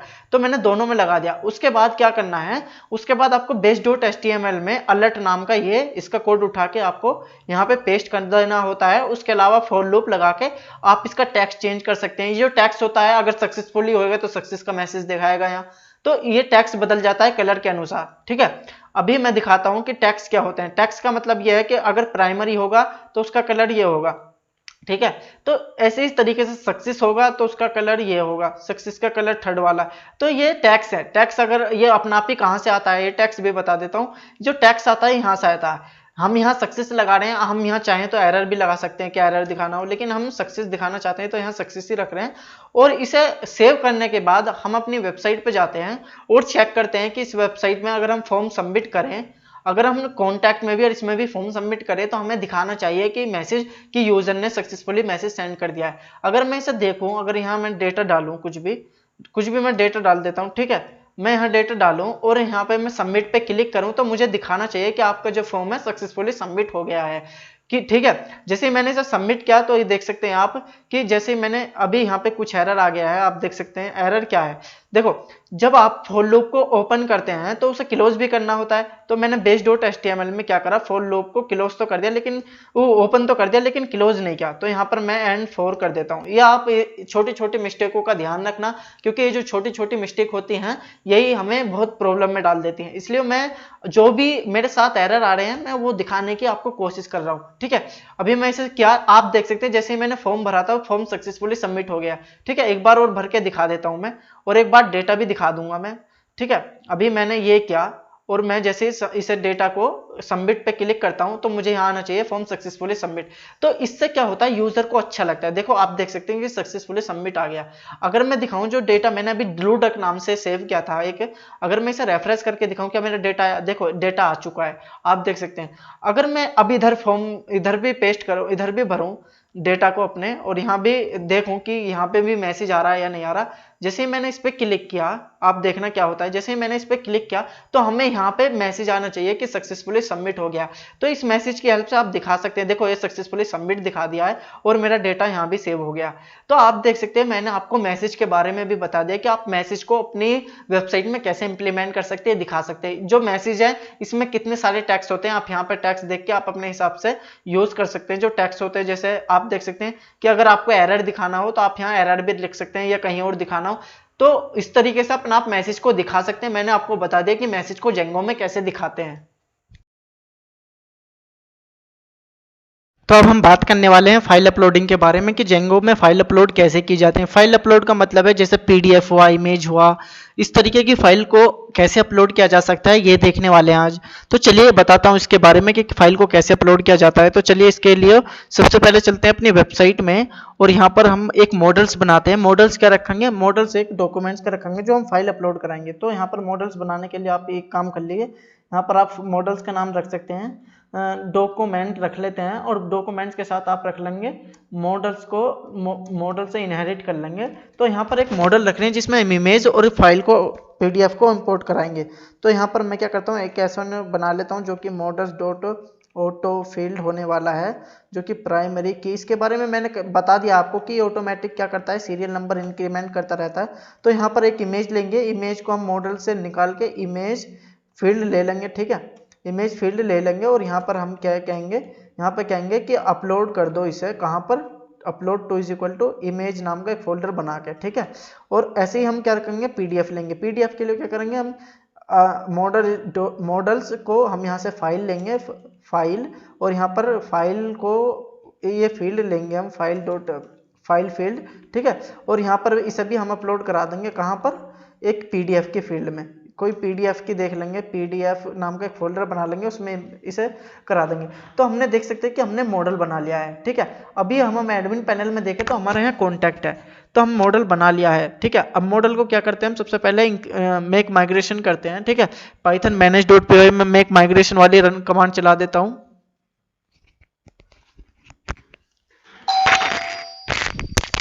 तो आप देख सकते हैं कि मैंने यहाँ पर मेक माइग्रेशन करा दिया। मैं क्या करता हूँ, माइग्रेट करा देता हूँ। माइग्रेट का मतलब ये होता है कि अब हमने जो टेबल है हमारी वो डेटाबेस में जाके चली जाएंगी, मतलब। तो हमने मेक माइग्रेशन कर दिया है, तो उसका मतलब ये होता है कि अभी ये टाइम लेगा, माइग्रेट करेगा। जैसे माइग्रेट होने के बाद हम क्या करेंगे कि डेटाबेस मतलब टेबल क्रिएट हो जाएंगे हमारी। तो हम क्या करें, देखो आप देख सकते हैं मेरी टेबल क्रिएट हो गई है, तो यानी कि माइग्रेट हो गया है। लेकिन हमारा क्या है, डेटाबेस में टेबल नहीं दिखाई देती है, तब तक नहीं दिखाई देती हैं जब तक हम इसे, जो हमने मॉडल बनाया है, उसे admin.py में रजिस्टर ना करें। तो यहाँ पर रजिस्टर करने के लिए यहाँ पर आपको इस तरीके से लिख के आपको एडमिन में जाके, मतलब इसमें जाके आपको रजिस्टर करना पड़ेगा, ठीक है। रजिस्टर करने के लिए आप डॉक्यूमेंट्स को यहाँ पर डाल दीजिए, आपका रजिस्टर्ड हो जाएगा। जैसे ही आप इस लाइन को यहाँ पे लिख देते हैं तो आपका क्या होता है, एक मिनट, मैं रजिस्टर्ड की स्पेलिंग गलत लिख दिया, RES रजिस्टर्ड, ठीक है। तो ये स्पेलिंग का ध्यान रखना है आपको। तो मैं इसे सेव कर देता हूँ, दोबारा सेव करता हूँ जब तक मेरा सर्वर रीलोड होता है, ठीक है। मैं क्या करता हूँ, जैसे ही मैंने इसे वहां पे रजिस्टर्ड किया, तो अब जैसे ही मैं रेफरेंस करूंगा तो यहाँ पर मेरा होम के नीचे एक डॉक्यूमेंट्स नाम का वो आ जाएगा, मेरा जो बनाया, देख सकते हैं आप। अगर मैं इसे ओपन करूं, जो डॉक्यूमेंट्स नाम का है, अभी इसमें वैसे कोई भी प्रोजेक्ट वो नहीं होगा, कोई भी ऑब्जेक्ट नहीं होगा। ऑब्जेक्ट का मतलब है हमने जैसे कोई अभी फाइल वाइल अपलोड नहीं की तो 0 होगा। तो मैं क्या करता हूँ, इसमें कोई फाइल अपलोड करके आपको दिखा देता हूँ, ठीक है। तो मैं यहाँ पर आप देख सकते हैं कि 0 है। अभी मैं क्या करता हूँ, ऐड डॉक्यूमेंट्स पे क्लिक करके इसे मैं अपलोड करने की कोशिश करता हूँ। अभी क्या है, केवल मैंने मॉडल बनाया है, कुछ नहीं किया है, केवल मॉडल बनाया है, ठीक है। तो ये मैं आपको बता देता हूँ। तो देख सकते हैं आप, इमेज देख सकते हैं, पीडीएफ देख सकते हैं। तो मैं इमेज को यहाँ पे क्लिक करके इमेज पे एक इमेज अपलोड कर लेता हूँ, ताकि आपको दिखा सकूँ कि इमेज अपलोड होगा या नहीं होगा, ठीक है। तो मैं जैसे ही यहाँ इमेज पे क्लिक किया तो यहाँ पर अपलोड करता हूँ, मैं कोई भी एक इमेज अपलोड कर लेता हूँ, ठीक है। ये जैसे मैंने अपलोड कर लिया, इमेज को अपलोड कर लिया, सॉरी मुझे ऊपर इसमें करना चाहिए था, इमेज वाले में, मैंने इसमें पीडीएफ वाले में कर लिया, ठीक है। तो मुझे ऊपर वाले में करना था, अब मैं नीचे वाले में पीडीएफ इंस्टॉल करता हूँ, मतलब पीडीएफ को अपलोड करता हूँ, ठीक है। तो यहाँ पर मेरा थोड़ा सिस्टम टाइम ले रहा है, तो मैं इसे ओपन हो रहा है ये, ठीक है। तो मैं यहाँ पर पीडीएफ अपलोड करके आपको दिखाता हूँ, ठीक है। मेरे पास एक पीडीएफ है कोविड-19 की मेरी रिपोर्ट की, तो मैं इसे अपलोड कर लेता हूँ, ठीक है। तो जैसे मैंने यहाँ पे इस पे की, तो मैं इसे सेव कर देता हूँ। यहाँ पर जैसे मैं यहाँ सेव पे क्लिक करता हूँ तो आप देखना कि मेरी जो पीडीएफ है देखो यहाँ सक्सेसफुली ये मतलब अपलोड हो गई है। अभी दिखाता हूँ, अभी रिलोड हो रहा है। देखो यहाँ दिखा रहा है the documents object 1 work successfully. अब मैंने डॉक्यूमेंट्स ऑब्जेक्ट 1 लिखा हुआ आ गया है, मतलब एक ऑब्जेक्ट ये मेरा क्रिएट हो गया है। और आप देख सकते हैं इसमें मेरी जो मैंने पीडीएफ डाउनलोड करी थी, मैं इन्हें शो करके आपको दिखाना चाहता हूँ। ठीक है, तो एक मिनट मैं इसे ओपन करता हूँ। ओपन करने, थोड़ा इंटरनेट स्लो चल रहा है, तो इंटरनेट नहीं कह रहा, मेरा सिस्टम स्लो चल रहा है। तो मैं यहाँ पे क्या करता हूँ, जो ये मैंने डाउनलोड किया था इस पर क्लिक करके अगर देखो क्या मेरा जो इमेज है वो आया नहीं आया, तो आप देख सकते हैं कि मेरा पेज नॉट फाउंड दिखा रहा है 404। ये क्या मतलब है? इसका मतलब ये है कि हमें जेंगो को बताना पड़ता है, जब हम फाइल और या पीडीएफ जैसी चीज़ों को अपलोड करते हैं तो हमें जेंगो को बताना पड़ता है कि हम ये चीज़ें अपलोड करने वाले हैं मीडिया में। तो बताने के लिए क्या करना पड़ता है? बताने के लिए आपको जाना पड़ेगा माई प्रोजेक्ट की सेटिंग में जाने के बाद आपको लिखना पड़ेगा यहाँ media अंडरस्कोप URL is equal, URL लिखना पड़ेगा, मीडिया अंडरस्कोप यूआरएल यहाँ लिखना पड़ेगा। क्या लिखना पड़ेगा यहाँ पे आपको लिखना पड़ेगा मीडिया। ठीक है, यहाँ पर आपको मीडिया लिखना पड़ेगा, तो मैं यहाँ मीडिया लिख देता हूँ। ठीक है, मीडिया। ठीक है, मीडिया लिखने के बाद आपको यहाँ क्या करना पड़ेगा, एक मीडिया का रूट बनाना पड़ेगा। यहाँ रूट बना देता हूँ मैं। ठीक है, मैं यहाँ रूट बना के क्या कहता हूँ, इज इक्वल टू यहाँ कहता हूँ os dot path dot join कर देता हूँ मैं।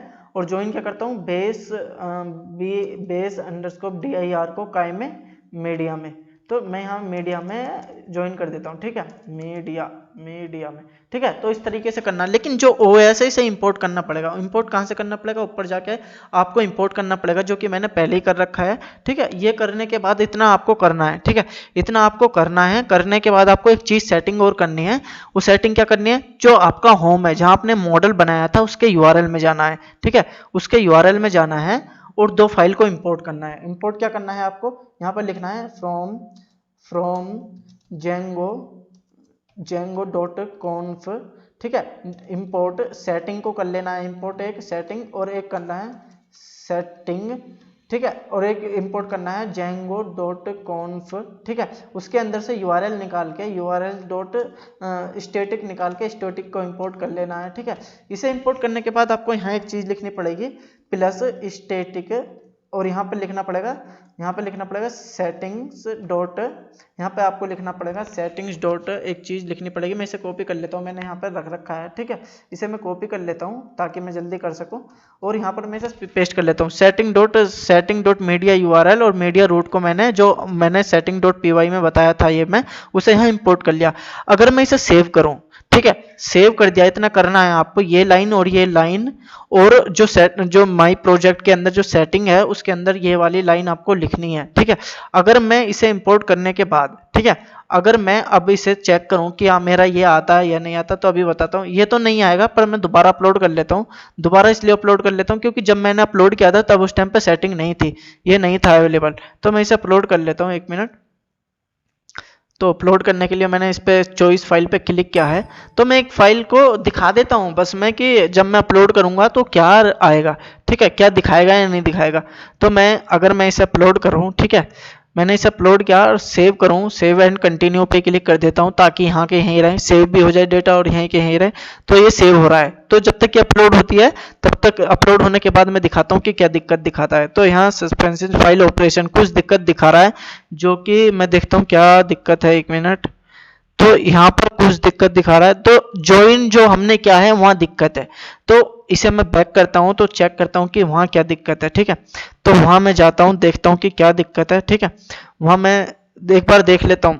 ठीक है, तो यहाँ पे क्या करना था, 1 मिनट, यहाँ पे क्या करना था, यहाँ पे स्लैश दोनों लगाने थे, बैक स्लैश आगे पीछे, और यहाँ से हटाना था। ठीक है, इतना करना है। इसे सेव कर देना है। सेव करने के बाद फिर दोबारा चेक करना है, क्योंकि अगर इसका देखा जाए कि एरर क्या दिखा रहा है। 1 मिनट, अगर एक बार देखा जाए, मैं एक बार इसे रेफरेश करता हूँ फिर दोबारा दिखाता हूँ। ठीक है, एक बार मैं इसे सेव अपलोड पे क्लिक करके दिखाता हूँ कि क्या होता है। 1 मिनट वेट करते हैं जब तक हमारा सर्वर सही से रीलोड नहीं होता। तो यहाँ पे फिर दिक्कत दिखा रहा है, तो हम देख लेते हैं एक बार। तो मेरा यहाँ पे गेट हो गया, डेटा आ गया। ठीक है, मैं चेक कर लेता हूँ कि मेरा ये अपलोड हुआ नहीं हुआ। तो मैं इस पर क्लिक करके ही चेक कर लेता हूँ। जैसे ही मैं इस पर क्लिक करता हूँ तो देखता हूँ कि मेरी फाइल आई नहीं है। तो जैसे ही मैंने इस पर क्लिक किया तो देख सकते हैं कि मेरी फाइल आ गई है। तो इस तरीके से आप देख सकते हैं कि आपको फाइल को कैसे अपलोड कराना है। ठीक है, आपने समझ लिया कि फाइल को कैसे अपलोड कराने का तरीका है। इस फाइल को आप चाहे तो दिखा भी सकते हैं डेस्कटॉप पे, ठीक है। डेस्कटॉप पे दिखाने के लिए आप किस तरीके से कह सकते हैं, अगर मैं इसे दिखाऊं, एक बार मैं दिखा दूं कि आपको कैसे दिखाना है ये फाइल। तो एक बार अगर तुम जाओ मॉडल में, तो मॉडल तो आपने बना लिया, इमेज और पीडीएफ के नाम से 2 फाइल इंपोर्ट भी करा ली। अब हम क्या कह सकते हैं, हम होम पे चाहे तो दिखा भी सकते हैं, पर दिखाएंगे कैसे? हम दिखा इस तरीके से सकते हैं। सबसे पहले जो हमने मॉडल बनाया है उस मॉडल को यहाँ इंपोर्ट कर लिया है हमने, खैर स्टार लगा रखा है। स्टार जब हम लगाते हैं तो सारे मॉडल आ जाते हैं। तो डॉक्यूमेंट जो है इसके सारे ऑब्जेक्ट को हम लेते हैं। एक बार मैं दिखाता हूँ कि कैसे आप दिखा सकते हैं वेबसाइट में, ठीक है। तो दिखाने के लिए आप यहाँ कहिए कि यहाँ पर कहिए आप कि इमेज नाम का आप img लिख लीजिए या कुछ भी लिख लीजिए, आप doc लिख सकते हैं इसका नाम। और यहाँ पर जो डॉक्यूमेंट है, डॉक्यूमेंट डॉट ऑब्जेक्ट्स तरीके से मैंने इसके बारे में वैसे बता भी रखा है। आप ऑल निकाल के क्या कह सकते हैं, जैसे डॉक्यूमेंट्स आपने ऑल निकाला तो आप यहाँ कह सकते हैं doc, कुछ भी रख सकते हैं। doc को doc से पास करके आप रख सकते हैं अगर आप दिखाना चाहते हैं। अभी जैसे मैंने इसे होम पे ये सारे डॉक्यूमेंट जो यहाँ पे मैंने निकाल लिए, निकालने के बाद मैंने इसे सब पास कर दिया। पास करने के बाद अगर मैं जाता हूँ index.html पे, टेम्पलेट में जाऊँ और टेम्पलेट में जाने के बाद index.html पे जाऊँ, तो मैं क्या कर सकता हूँ, यहाँ पे मैं नीचे दिखा सकता हूँ। यहाँ पे मैं दिखा सकता हूँ, दिखा कैसे सकता हूँ, एक काम करता हूँ मैं यहाँ पे एक HR लाइन लगाता हूँ, HR ताकि अलग दिखे, और यहाँ पे एक कंटेनर लगा लेता हूँ डिव क्लास, ठीक है। कंटेनर बना लेता हूँ मैं, ठीक है। कंटेनर बना के मैं अच्छी तरीके से दिखा दूंगा मैं। और यहाँ पे मैं क्या कह सकता हूँ, img के लिए यहाँ पास कर सकता हूँ img src का जो भी वो आएगा यहाँ पास कर सकता हूँ। और यहाँ पे मैं उसका टाइटल भी पास कर सकता हूँ। तो img src का मैं यहाँ ले सकता हूँ। उसके अलावा आप क्या कह सकते हैं, एक फाइल का लिंक लगा सकते हैं। तो फाइल के लिए href लगा सकते हैं। href इसलिए लगाते हैं ताकि आप कोई भी जैसा फाइल होती है उस तरीके से दिखा सकें, ठीक है। तो आप यहाँ क्या कह सकते हैं, यहाँ पे आप देखो आपने 2 बना लिए। अब इसे क्या करना है, इसे मैं पहले क्लोज कर देता हूँ। आप यहाँ पे फॉर लूप लगाइए, ठीक है। फॉर लूप लगाइए फॉर आई इन डॉक का मतलब क्या है, डॉक जो हमने व्यूज में ये डॉक लिखा है ना, ये वाला, तो ये वाला जो डॉक लिखा है, ये इसके थ्रू हम यहाँ के डॉक में ले लेंगे। और यहाँ पर हम फॉर लूप को पहले क्लोज कर देते हैं क्योंकि हर बार हम भूल जाते हैं क्लोज करना। तो मैं यहाँ पे इसे क्लोज कर देता हूँ। क्लोज करके मैं end4 कर देता हूँ, end4। और यहाँ पे img के लिए मैं क्या कह सकता हूँ, यहाँ पे जो इसका टाइटल होगा, जो भी होगा इसका img का, तो मैं कह दूंगा जो ये इसकी जगह में आई की जगह में क्या कह देता हूँ, पोस्ट कर देता हूँ, क्योंकि पोस्ट अच्छा लगता है। जैसे img देखो पोस्ट तो ये हो गया, ठीक है। जो इमेज हुआ ना, ये मॉडल्स में से आया है, जो इमेज है ना ये मॉडल्स में से आके यहाँ, और इसका हम क्या चाहते हैं, URL चाहते हैं। इसका मैंने URL लिख दिया। ऐसे ही हम यहाँ कह सकते हैं post.pdf.url, ठीक है। इस तरीके से हम इसे भी पास कर सकते हैं, ठीक है। अगर मैं जाऊँ अपनी वेबसाइट पे, मतलब अगर मैं अब वेबसाइट पे जाऊँ, होम पे जाऊँ, ठीक है, होम पे जाऊं, अगर इसे रेफरेंस करूं तो हमारा जो इमेज है वो दिखाई देना चाहिए या फिर उसका लिंक विंक दिखाई देना चाहिए। जैसे ही मैंने इस पर क्लिक किया तो आप देखो क्या होता है, देखो इमेज हमारा दिखाई दे गया है।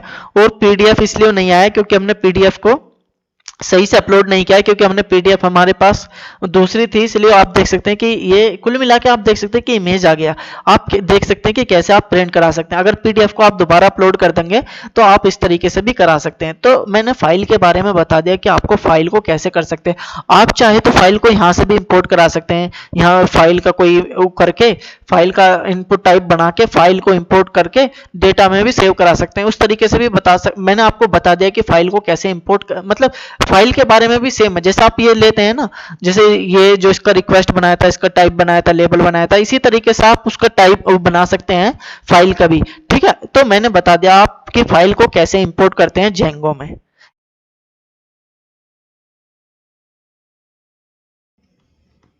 तो अब हम बात करने हैं ब्लॉग पोस्ट के बारे में। मैंने आपको मैसेज बताया, फॉर्म बनाया, सब कुछ फाइल अपलोडिंग बताया। अब मैं ब्लॉग पोस्ट का मतलब है कि मैं आपको बताना चाहता हूं कि जब आप अंदर एडमिन पैनल से पोस्ट डाल के आप फ्रंट में कैसे दिखा सकते हैं, एक पोस्ट को कैसे दिखा सकते हैं। चलिए इसके बारे में बताता हूं, पोस्ट को कैसे दिखा सकते हैं। तो चलिए सबसे पहले हम एक मॉडल बनाते हैं, होम में जाके एक मॉडल बनाते हैं। मॉडल का नाम हम रख देते हैं, पोस्ट रख देते हैं, ठीक है। तो क्लास बना, यहाँ हम क्लास लिखते हैं और क्लास लिखने के बाद हम लिखते हैं पोस्ट, ठीक है।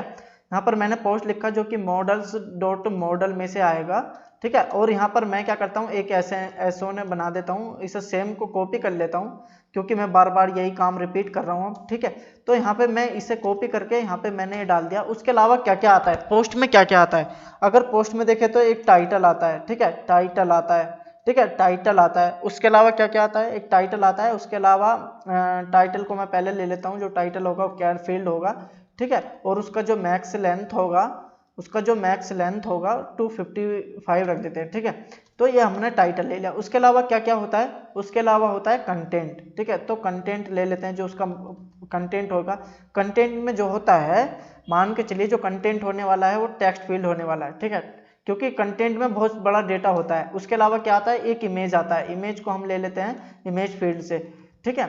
और इमेज फील्ड से हम लेके हम क्या कहते हैं, उसे इमेज फील्ड को अपलोड करा देते हैं, कहाँ, underscore is equal to image में हम इसे फिल करा देते हैं। उसके अलावा क्या क्या होता है, देखो मैं बताना क्या चाह रहा हूं आपको, मेरा जो प्लान है कि यहाँ पर मैं किस तरीके से पोस्ट दिखाऊं। जो इमेज आ रहा है इसे हटा के, सबसे पहले तो इसे हटा देता हूं मैं, इमेज की जो कोडिंग है पहले मैं आपको दिखाई देता हूं मैं बताने वाला क्या हूं।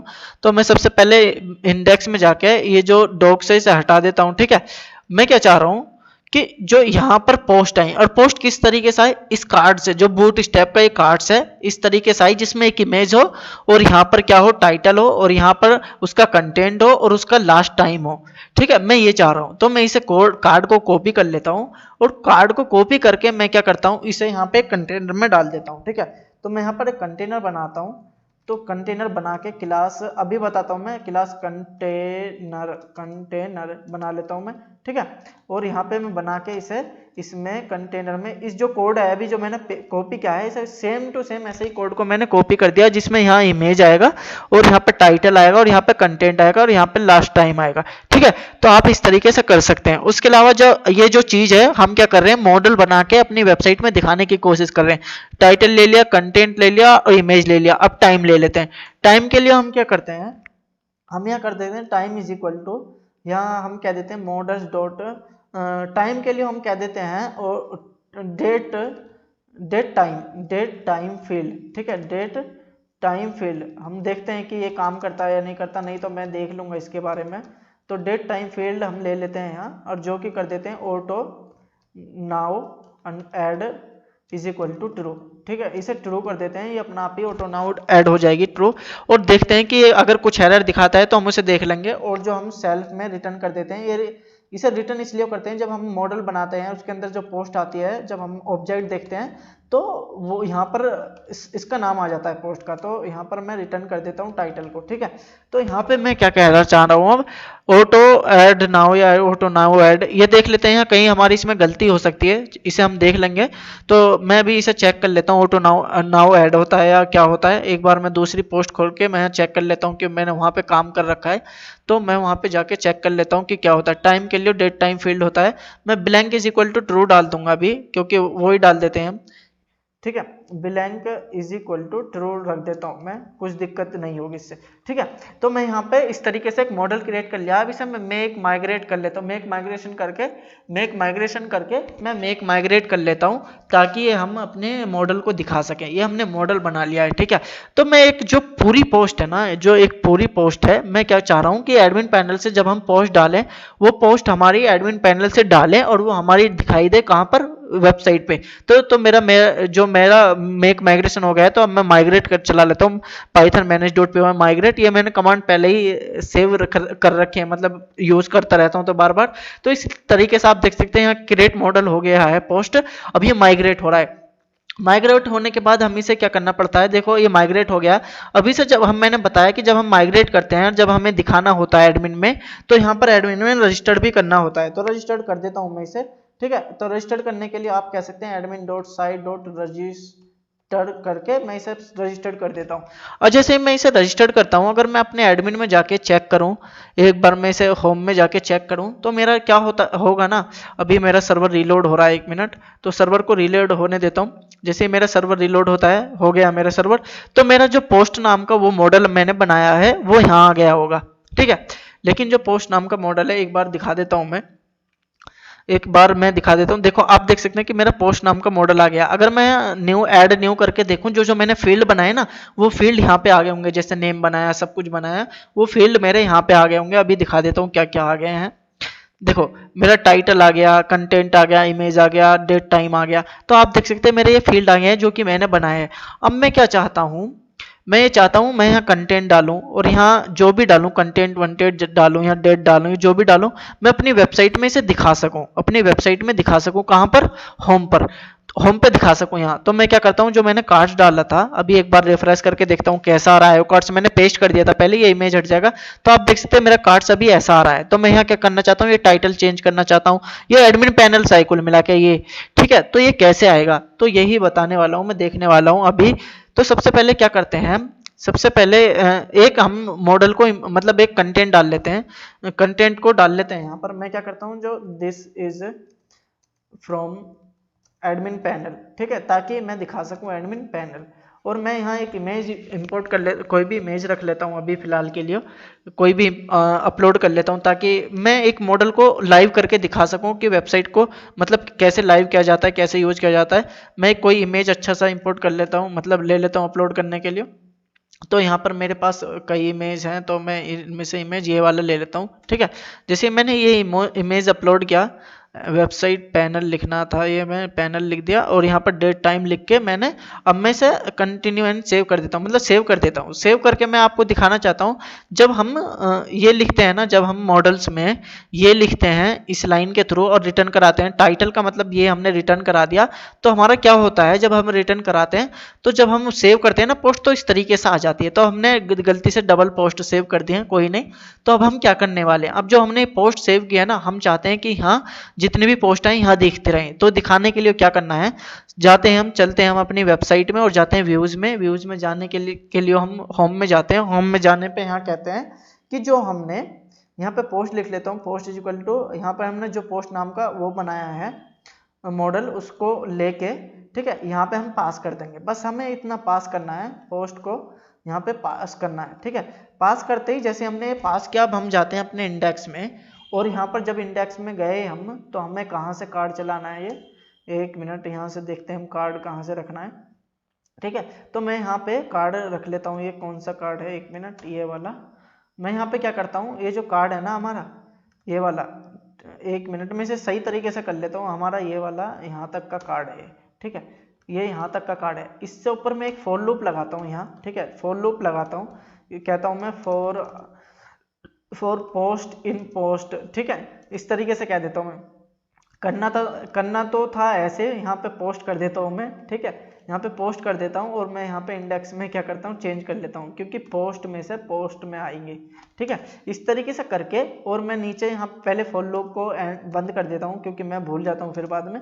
तो मैं यहाँ पे फॉर लूप को बंद कर देता हूँ। जैसे मैंने फॉर लूप को बंद किया, तो मैं कह सकता हूँ जो हमने इमेज लिया है ना अपने एडमिन पैनल में, जो हमने एडमिन पैनल में अपना इमेज लिया है, जो अभी दिखा देता हूँ, जो इमेज लिया है ये वाला जो अपलोड किया था इसमें, तो मुझे यहाँ इमेज दिखाना है। तो दिखाना कैसे है, यहाँ पे आपको क्या करना पड़ेगा, यहाँ पे आपको लिखना पड़ेगा post dot image dot URL, image का यूआरएल, और एल्ट में आप दे सकते हैं पोस्ट का टाइटल दे सकते हैं, TITLE, और उसके साथ में आपको एक प्रैक्टिस होनी चाहिए, आपको हमेशा सेफ लगा के जरूर रखें, इससे थोड़ा सिक्योर हो जाता है, ठीक है। और यहाँ पे भी आप क्या करें, यहाँ पे इस पोस्ट का टाइटल दे दें। तो यहाँ पे टाइटल देके यहाँ पे सेफ लिख देता हूँ, और यहाँ पर जो आएगा सारा, यहाँ पे आएगा कंटेंट पोस्ट का, पोस्ट डॉट कंटेंट सेव कर देता हूँ, ठीक है। और यहाँ पे मैं अभी ट्रंकेट लगा देता हूँ, ट्रंकेट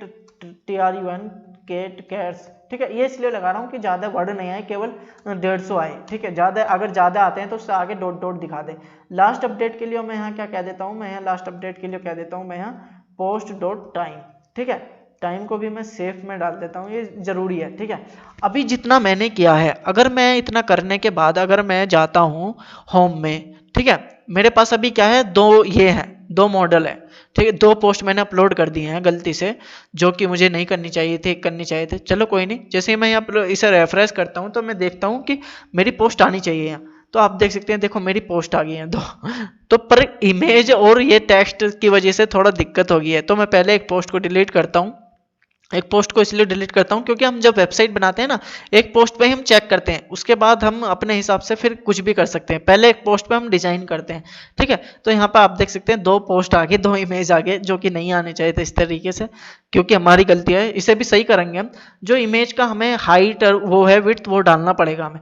और इमेज का हाइट और विड्थ कैसे डालना पड़ेगा, ये हम निकालते हैं यहाँ से निकालते हैं, क्योंकि हमें ये चेक करना पड़ेगा जो हम ये डाल रहे हैं, ये डाल रहे हैं ये वाला इमेज, इसका साइज हमें कितना दिखाना है। तो हमें यहाँ पे इसका इंस्पेक्ट करके मैं इसका साइज निकालता हूँ और बताता हूँ फिर इसका साइज क्या है, और विड्थ और हाइट फिर मैं इसकी सेट कर दूंगा वहां से, ताकि दिक्कत ना हो। तो आप इधर देख सकते हैं यहाँ पर क्या है, यहाँ पर मेरी एक पोस्ट मैंने डिलीट कर दिया इधर, तो पोस्ट इधर डिलीट हो रही है। यहाँ पर मैं इंस्पेक्ट पे क्लिक किया है, अभी थोड़ा टाइम ले रहा है, चलो देखते हैं, लेने दो जितना भी टाइम लेगा, हम कहाँ भाग रहे हैं, हम तो इसके पीछे लगे रहेंगे, ठीक है। तो यहाँ पर आप देख सकते हैं किस तरीके से मैंने पोस्ट को लिया है और कैसे आप दिखा सकते हैं पोस्ट को, इस तरीके से आप दिखा सकते हैं आप चाहते हैं तो। देखो मैं यहाँ पर साइज निकालने के लिए क्या करता हूँ, इस पर क्लिक करता हूँ, यहाँ पे इस पे आप यहाँ देखो, और मैं इसे यहाँ ले जाता हूँ, ठीक है। इसे कर्सर को जैसे ही मैं यहाँ ले जाऊंगा और यहाँ पे ही अपना आप साइज दिखाने लग जाएगा। अभी दिखाता हूँ कैसे साइज दिखाएगा, ठीक है। ये थोड़ा ले रहा है टाइम, लेने दो। यहाँ पे साइज दिखाएगा, ठीक है। तो इस पे मैं क्लिक करता हूँ, इस पे मैं क्लिक करता हूँ एक बार और यहाँ पे आता हूँ, तो इसका साइज दिखाना चाहिए, क्यों नहीं दिखा रहा यार। तो इसका साइज एक बार मैं निकाल लेता हूँ, इसका साइज क्या है। तो इसका साइज मैं निकालने के लिए 1 मिनट, ओ सॉरी गलती होगी। तो इसका साइज मैं निकाल लेता हूँ। साइज निकालने के लिए थोड़ा सा नीचे करके चेक कर लेता हूँ कि क्या दिक्कत दिखा रहा है।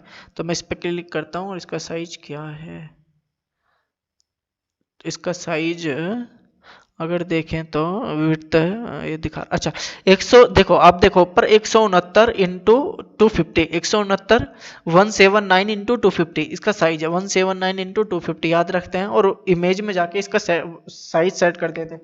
तो इसकी विड्थ कितनी थी, विड्थ थी इसकी अगर इसकी विड्थ चेक करें तो इसकी विड्थ थी हमारी 179, ठीक है। और उसकी हाइट कितनी थी, हाइट थी इसकी HEIGST हाइट थी हमारी इसकी 250, ठीक है। तो मैं यहाँ सेट कर देता हूँ ताकि ये सही तरीके से दिखाई दे। तो आप देख सकते हैं मैंने इसकी पहले यहाँ से मैंने इसकी क्या करी, इस तरीके से मैंने इसकी वो निकाल ली 179 इंटू 250 हाइट निकाल ली।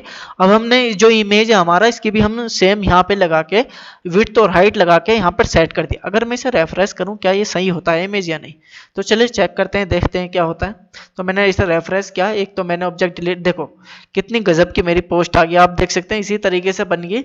और लास्ट टाइम भी जो ये टाइम दिखा रहा है उस तरीके से टाइम दिखा रहा है, this is from admin panel, क्योंकि हमने ये यहाँ से डाला था। अगर हम इसमें जाके कंटेंट और पढ़े ये वाला, तो देखते हैं क्या होता है, अभी बताता हूँ। देखो इमेज हमारा सही हो गया, कुल मिला के हमें इस फॉर्म में लाना था तो ला दिया, ठीक है। तो इस तरीके से आप इसे कार्ड व्यू भी करा सकते हैं। अभी मैं इसे दिखाता हूँ, एक बार मैं कंटेंट चेंज करता हूँ, इसे मैं कई बार कॉपी पेस्ट कर देता हूँ, इसे मैं कई बार कॉपी पेस्ट कर देता हूँ एक बार। तो मैंने इसे कई बार कॉपी पेस्ट कर दिया है, ये थोड़ा टाइम ले रहा, पता नहीं रुकने लगा, पता नहीं क्या हो रहा है। तो मैं इसे सेव कर देता हूँ, ठीक है। जैसे ही मैं सेव करता हूँ आप देखना क्या होता है, ठीक है। मैं इसे सेव करता हूँ और इधर आके मैं रेफरेंस कराने की कोशिश करता हूँ, ठीक है। और मैं इधर उधर सेव हो गया है और मैं इधर रेफरेंस कराता हूँ, तो इसका देखना है जो कंटेंट है बढ़ जाएगा, ठीक है। तो आप देखना है कंटेंट बढ़ गया। तो ये हमारी पोस्ट को इस तरीके से हम शो करा सकते हैं जितनी भी चाहें। अगर हम जितनी भी अब एडमिन पैनल में से पोस्ट ऐड करेंगे वो यहाँ ऑटोमेटिकली शो होते रहेंगे और आगे बढ़ती रहेंगी। तो ये हमारा हुआ पोस्ट को शो कराने का तरीका। तो आप समझ गए होंगे कि पोस्ट को हम कैसे शो करा सकते हैं और कैसे हम ला सकते हैं। तो पोस्ट के बारे में बस इतना ही। तो अब हम बात करने वाले हैं लॉगिन एंड साइन अप के बारे में कि हम ऐसा लॉगिन और साइन अप का फीचर्स कैसे अपनी वेबसाइट में ऐड कर सकते हैं और कैसे यूजर को लॉगिन करा सकते हैं और साइन अप करा सकते हैं। तो चलिए देखते हैं इसके बारे में कि लॉगिन एंड साइन अप कैसे करा सकते हैं। तो सबसे पहले मैं बता दूं कि आप देख रहे होंगे ये वाला, तो सब लॉगिन एंड साइन अप बनाने के लिए आपको 3 पाथ बनाने होंगे, जैसे कि पहला साइन अप का, दूसरा लॉगिन का और तीसरा लॉगआउट का, ठीक है। इनके 3 फंक्शन बनेंगे, ठीक है। और 3 फंक्शन बनने के बाद व्यूज में क्या होगा, ये 2 फाइल आपको इंपोर्ट करनी करनी पड़ेगी। और उसके बाद अगर आपको अकाउंट क्रिएट करना है किसी का तो ये यूज़ करना पड़ेगा, और ऑथेंटिकेट करके लॉगिन कराना है तो ये दोनों यूज़ करने पड़ेंगे, और ऑथ कोड के लिए ये यूज़ करना पड़ेगा। तो चलिए इनके बारे में बात करता हूँ कि कैसे, अगर आपको कंफ्यूज हो रहे हैं तो आप मुझे फॉलो करते रहें, एक टाइम पे आपको सब समझ में आ जाएगा। बस आप मुझे फॉलो करते रहे और देखते रहें कि कैसे काम होता है। तो मेरा क्या प्लान है, अगर हमने देखे तो हमारी वेबसाइट अभी तक ऐसी बनी है जो कि अच्छी नहीं है, लेकिन मैं एक एक फंक्शन समझाने के लिए आपको अपने लेवल से समझाने की कोशिश कर रहा हूँ, ठीक है। तो मेरा प्लान क्या है, मेरा प्लान ये है, जो अबाउट है ना, यहाँ पे मैं लॉगिन का फीचर्स डालना चाहता हूँ, लॉगिन फॉर्म का, ठीक है। लॉगिन का यहाँ फीचर्स डालना चाहता हूँ। यहाँ एक फॉर्म होगा, जैसे मैं इस पर क्लिक करूँ तो यहाँ पे एक फॉर्म दिखे जो लॉगिन और साइन अप कर सके। और जो फॉर्म होगा वो कहाँ से आएगा, ठीक है। तो सबसे पहले हम क्या करते हैं, पहले जो अबाउट की जगह नाम चेंज करता हम एक लॉगिन फॉर्म करते हैं, जिसके अंदर एक फॉर्म बनाएंगे। फॉर्म कहाँ से आएगा, हम form.py मतलब फॉर्म बनाएंगे अपनी वेबसाइट में, जैसे कि हमने स्टूडेंट का एक फॉर्म बनाया था, यहाँ पर forms.py में जाके फॉर्म बनाते हैं। इस तरीके से हम यहाँ फॉर्म बनाएंगे और उस फॉर्म को हम दिखाएंगे जहाँ पर लॉगिन एंड साइनअप का फीचर्स रखने वाले हैं, यहाँ पर अबाउट की जगह। तो हम चलिए स्टार्ट करते हैं। सबसे पहले मैं होम में जाता हूँ और इसमें जाके सबसे पहले मैं जो base.py में जाके जो ये अबाउट लिख रहा है ना, इसका नाम मैं चेंज कर देता हूँ। अबाउट की जगह मैं यहाँ लॉगिन फॉर्म कर देता हूँ, ठीक है। मैं यहाँ लॉगिन फॉर्म कर देता हूँ ताकि यहाँ पे लॉगिन फॉर्म आ जाए, ठीक है। और यहाँ पे लॉगिन FORM, ठीक है। और यहाँ पे लॉगिन फॉर्म कर देता हूँ, इसे स्लैश डाल देता हूँ। जो ये लॉगिन फॉर्म है इसे आप कॉपी करके आप क्या करते हैं, सबसे पहले हम होम में जाते हैं इसमें, ठीक है। होम में एक टेम्पलेट क्रिएट करते हैं, ठीक है। जो टेम्पलेट है ये लॉगिन फॉर्म की होगी, ठीक है। इसे मैं लॉगिन फॉर्म की क्रिएट कर लेना, लॉगिन फॉर्म .html नाम से आप क्रिएट कर लेना। और इसमें क्या करना, इसमें आप यूज़ कर लेना ये वाले, ठीक है, जो हम base.html को एक्सटेंड कर लेंगे यहाँ पर। और यहाँ पर जो बॉडी है इसे क्लोज करके यहाँ आप एंड ब्लॉक बॉडी को आप क्लोज करके कर सकते हैं। और जो हाँ होम है यहाँ पर आप इसका नाम डाल सकते हैं लॉगिन फॉर्म। इसके बारे में मैं आपको बता दिया है कि ये चीज़ क्या होती है और कैसे काम करती हैं और क्यों यूज़ करते हैं, ठीक है। अब क्या करने वाले हैं हम, जो लॉगिन एंड साइनअप का होने वाला है फॉर्म, हम यहाँ पे डालने वाले हैं, ठीक है। तो अगर हम अपनी वेबसाइट को देखें अभी, ठीक है, अभी अगर अपनी वेबसाइट देखें, अगर रेफरेंस करके देखें तो हमारा लॉगिन फॉर्म आ गया, लेकिन क्लिक करके हमें यहाँ पे क्या है लॉगिन फॉर्म पे भेजना है, जो कि अभी पेज नोट फाउंड दिखा रहा है, जो कि हमने क्या है अभी URL नहीं बनाया। तो URL बना लेते हैं हम चल के। और URL बनाने के लिए आप जाते हैं यहाँ पर हम एक लॉगिन फॉर्म का एक URL बना लेते हैं, और जो कि व्यूज में एक इसका फंक्शन बनेगा, ठीक है। लॉगिन फॉर्म का एक फंक्शन बनेगा और उसका नाम होगा लॉगिन, उसका नाम क्या होगा, होगा इसका लॉगिन फॉर्म, ठीक है। इसका अब हम एक फंक्शन बना लेते हैं। URL तो बना लिया है, अब हम views.py में जाके इसका एक फंक्शन बना लेते हैं और कह देते हैं, हम नीचे बना लेते हैं, ठीक है। और कह देते हैं हम कि डेफ लॉगिन फॉर्म, और इसके अंदर रिक्वेस्ट डाल के, ठीक है, इसे हम रिटर्न कर देंगे। रिटर्न रेंडर क्या कर देंगे हम, जो हमने टेम्पलेट बनाई थी, कहाँ बनाई थी टेम्पलेट, होम में क्या बनाई थी, लॉगिन फॉर्म .html नाम से टेम्पलेट बनाई थी, ठीक है। तो हमने क्या करा अभी तक, एक URL बनाया लॉगिन फॉर्म, ठीक है, जो कि हमने इसे लॉगिन फंक्शन के थ्रू, लॉगिन फॉर्म जो हमने टेम्पलेट बनाई थी होम में, अगर टेम्पलेट में जाके लॉगिन फॉर्म देखे तो इसे बस रीडायरेक्ट मतलब रेंडर करा दिया। अगर मैं अब इस पर क्लिक करूं तो हमारी जो टेम्पलेट है वो यहाँ पे आ जाएगी, तो ठीक है। तो यहाँ पर सर्वर रिलोड होने देते हैं, देखते हैं कि कुछ प्रॉब्लम तो नहीं है, ठीक है। तो हमारा कुछ प्रॉब्लम नहीं है, सर्वर रिलोड हो गया है। अब मैं इसे रेफरेंस करता हूँ और आप देखते हैं तो हमारा क्या है, लॉगिन फॉर्म ऊपर आ गया है, जो कि यहाँ पर अभी कुछ नहीं है। हम क्या करने वाले हैं, लॉगिन फॉर्म बनाएंगे, ठीक है। तो लॉगिन फॉर्म बनाने के लिए हम क्या करते हैं, या तो लॉगिन फॉर्म बनाने के लिए आपके पास दो तरीके हैं, या तो आप इंटरनेट से क्या करें, फॉर्म उठा लें कहीं से। वेबसाइट पे बूटस्ट्रैप के बहुत सारे फॉर्म होते हैं, बहुत अच्छी अच्छी क्वालिटी के फॉर्म होते हैं, आप उन्हें वहां से उठा सकते हैं लॉगिन फॉर्म को।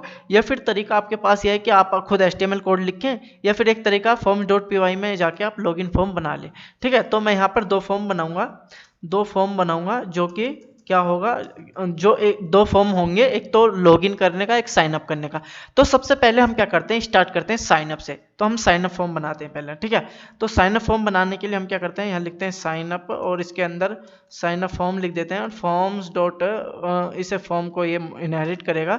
और यहाँ सबसे पहले हम क्या रखने वाले हैं, साइन अप में एक नेम लेंगे यूजर से, ठीक है, एक नेम लेंगे और उसे हम उसका कैर फील्ड रखेंगे, ठीक है। उसे नेम लेके कैर फील्ड करेंगे। एक यूजर से हम ईमेल लेंगे उसकी, ठीक है। तो यहाँ ईमेल फील्ड कर लेता हूँ मैं, ईमेल फील्ड करके एक ईमेल लेंगे। और तीसरा ऑप्शन क्या लेंगे, एक ईमेल लिया, ठीक है, एक नाम लिया, ठीक है, और एक ईमेल लिया, और क्या लेंगे हम, एक मोबाइल नंबर ले लेंगे यूजर का, ठीक है, मोबाइल नंबर, तो मोबाइल नंबर के लिए आप कैर फील्ड यूज़ कर सकते हैं। ठीक है, तो आप एक मोबाइल नंबर ले लीजिए, कैपिटल एफ में होगा, आप ध्यान रखें इसकी ऐसी छोटी छोटी गलती ना करें।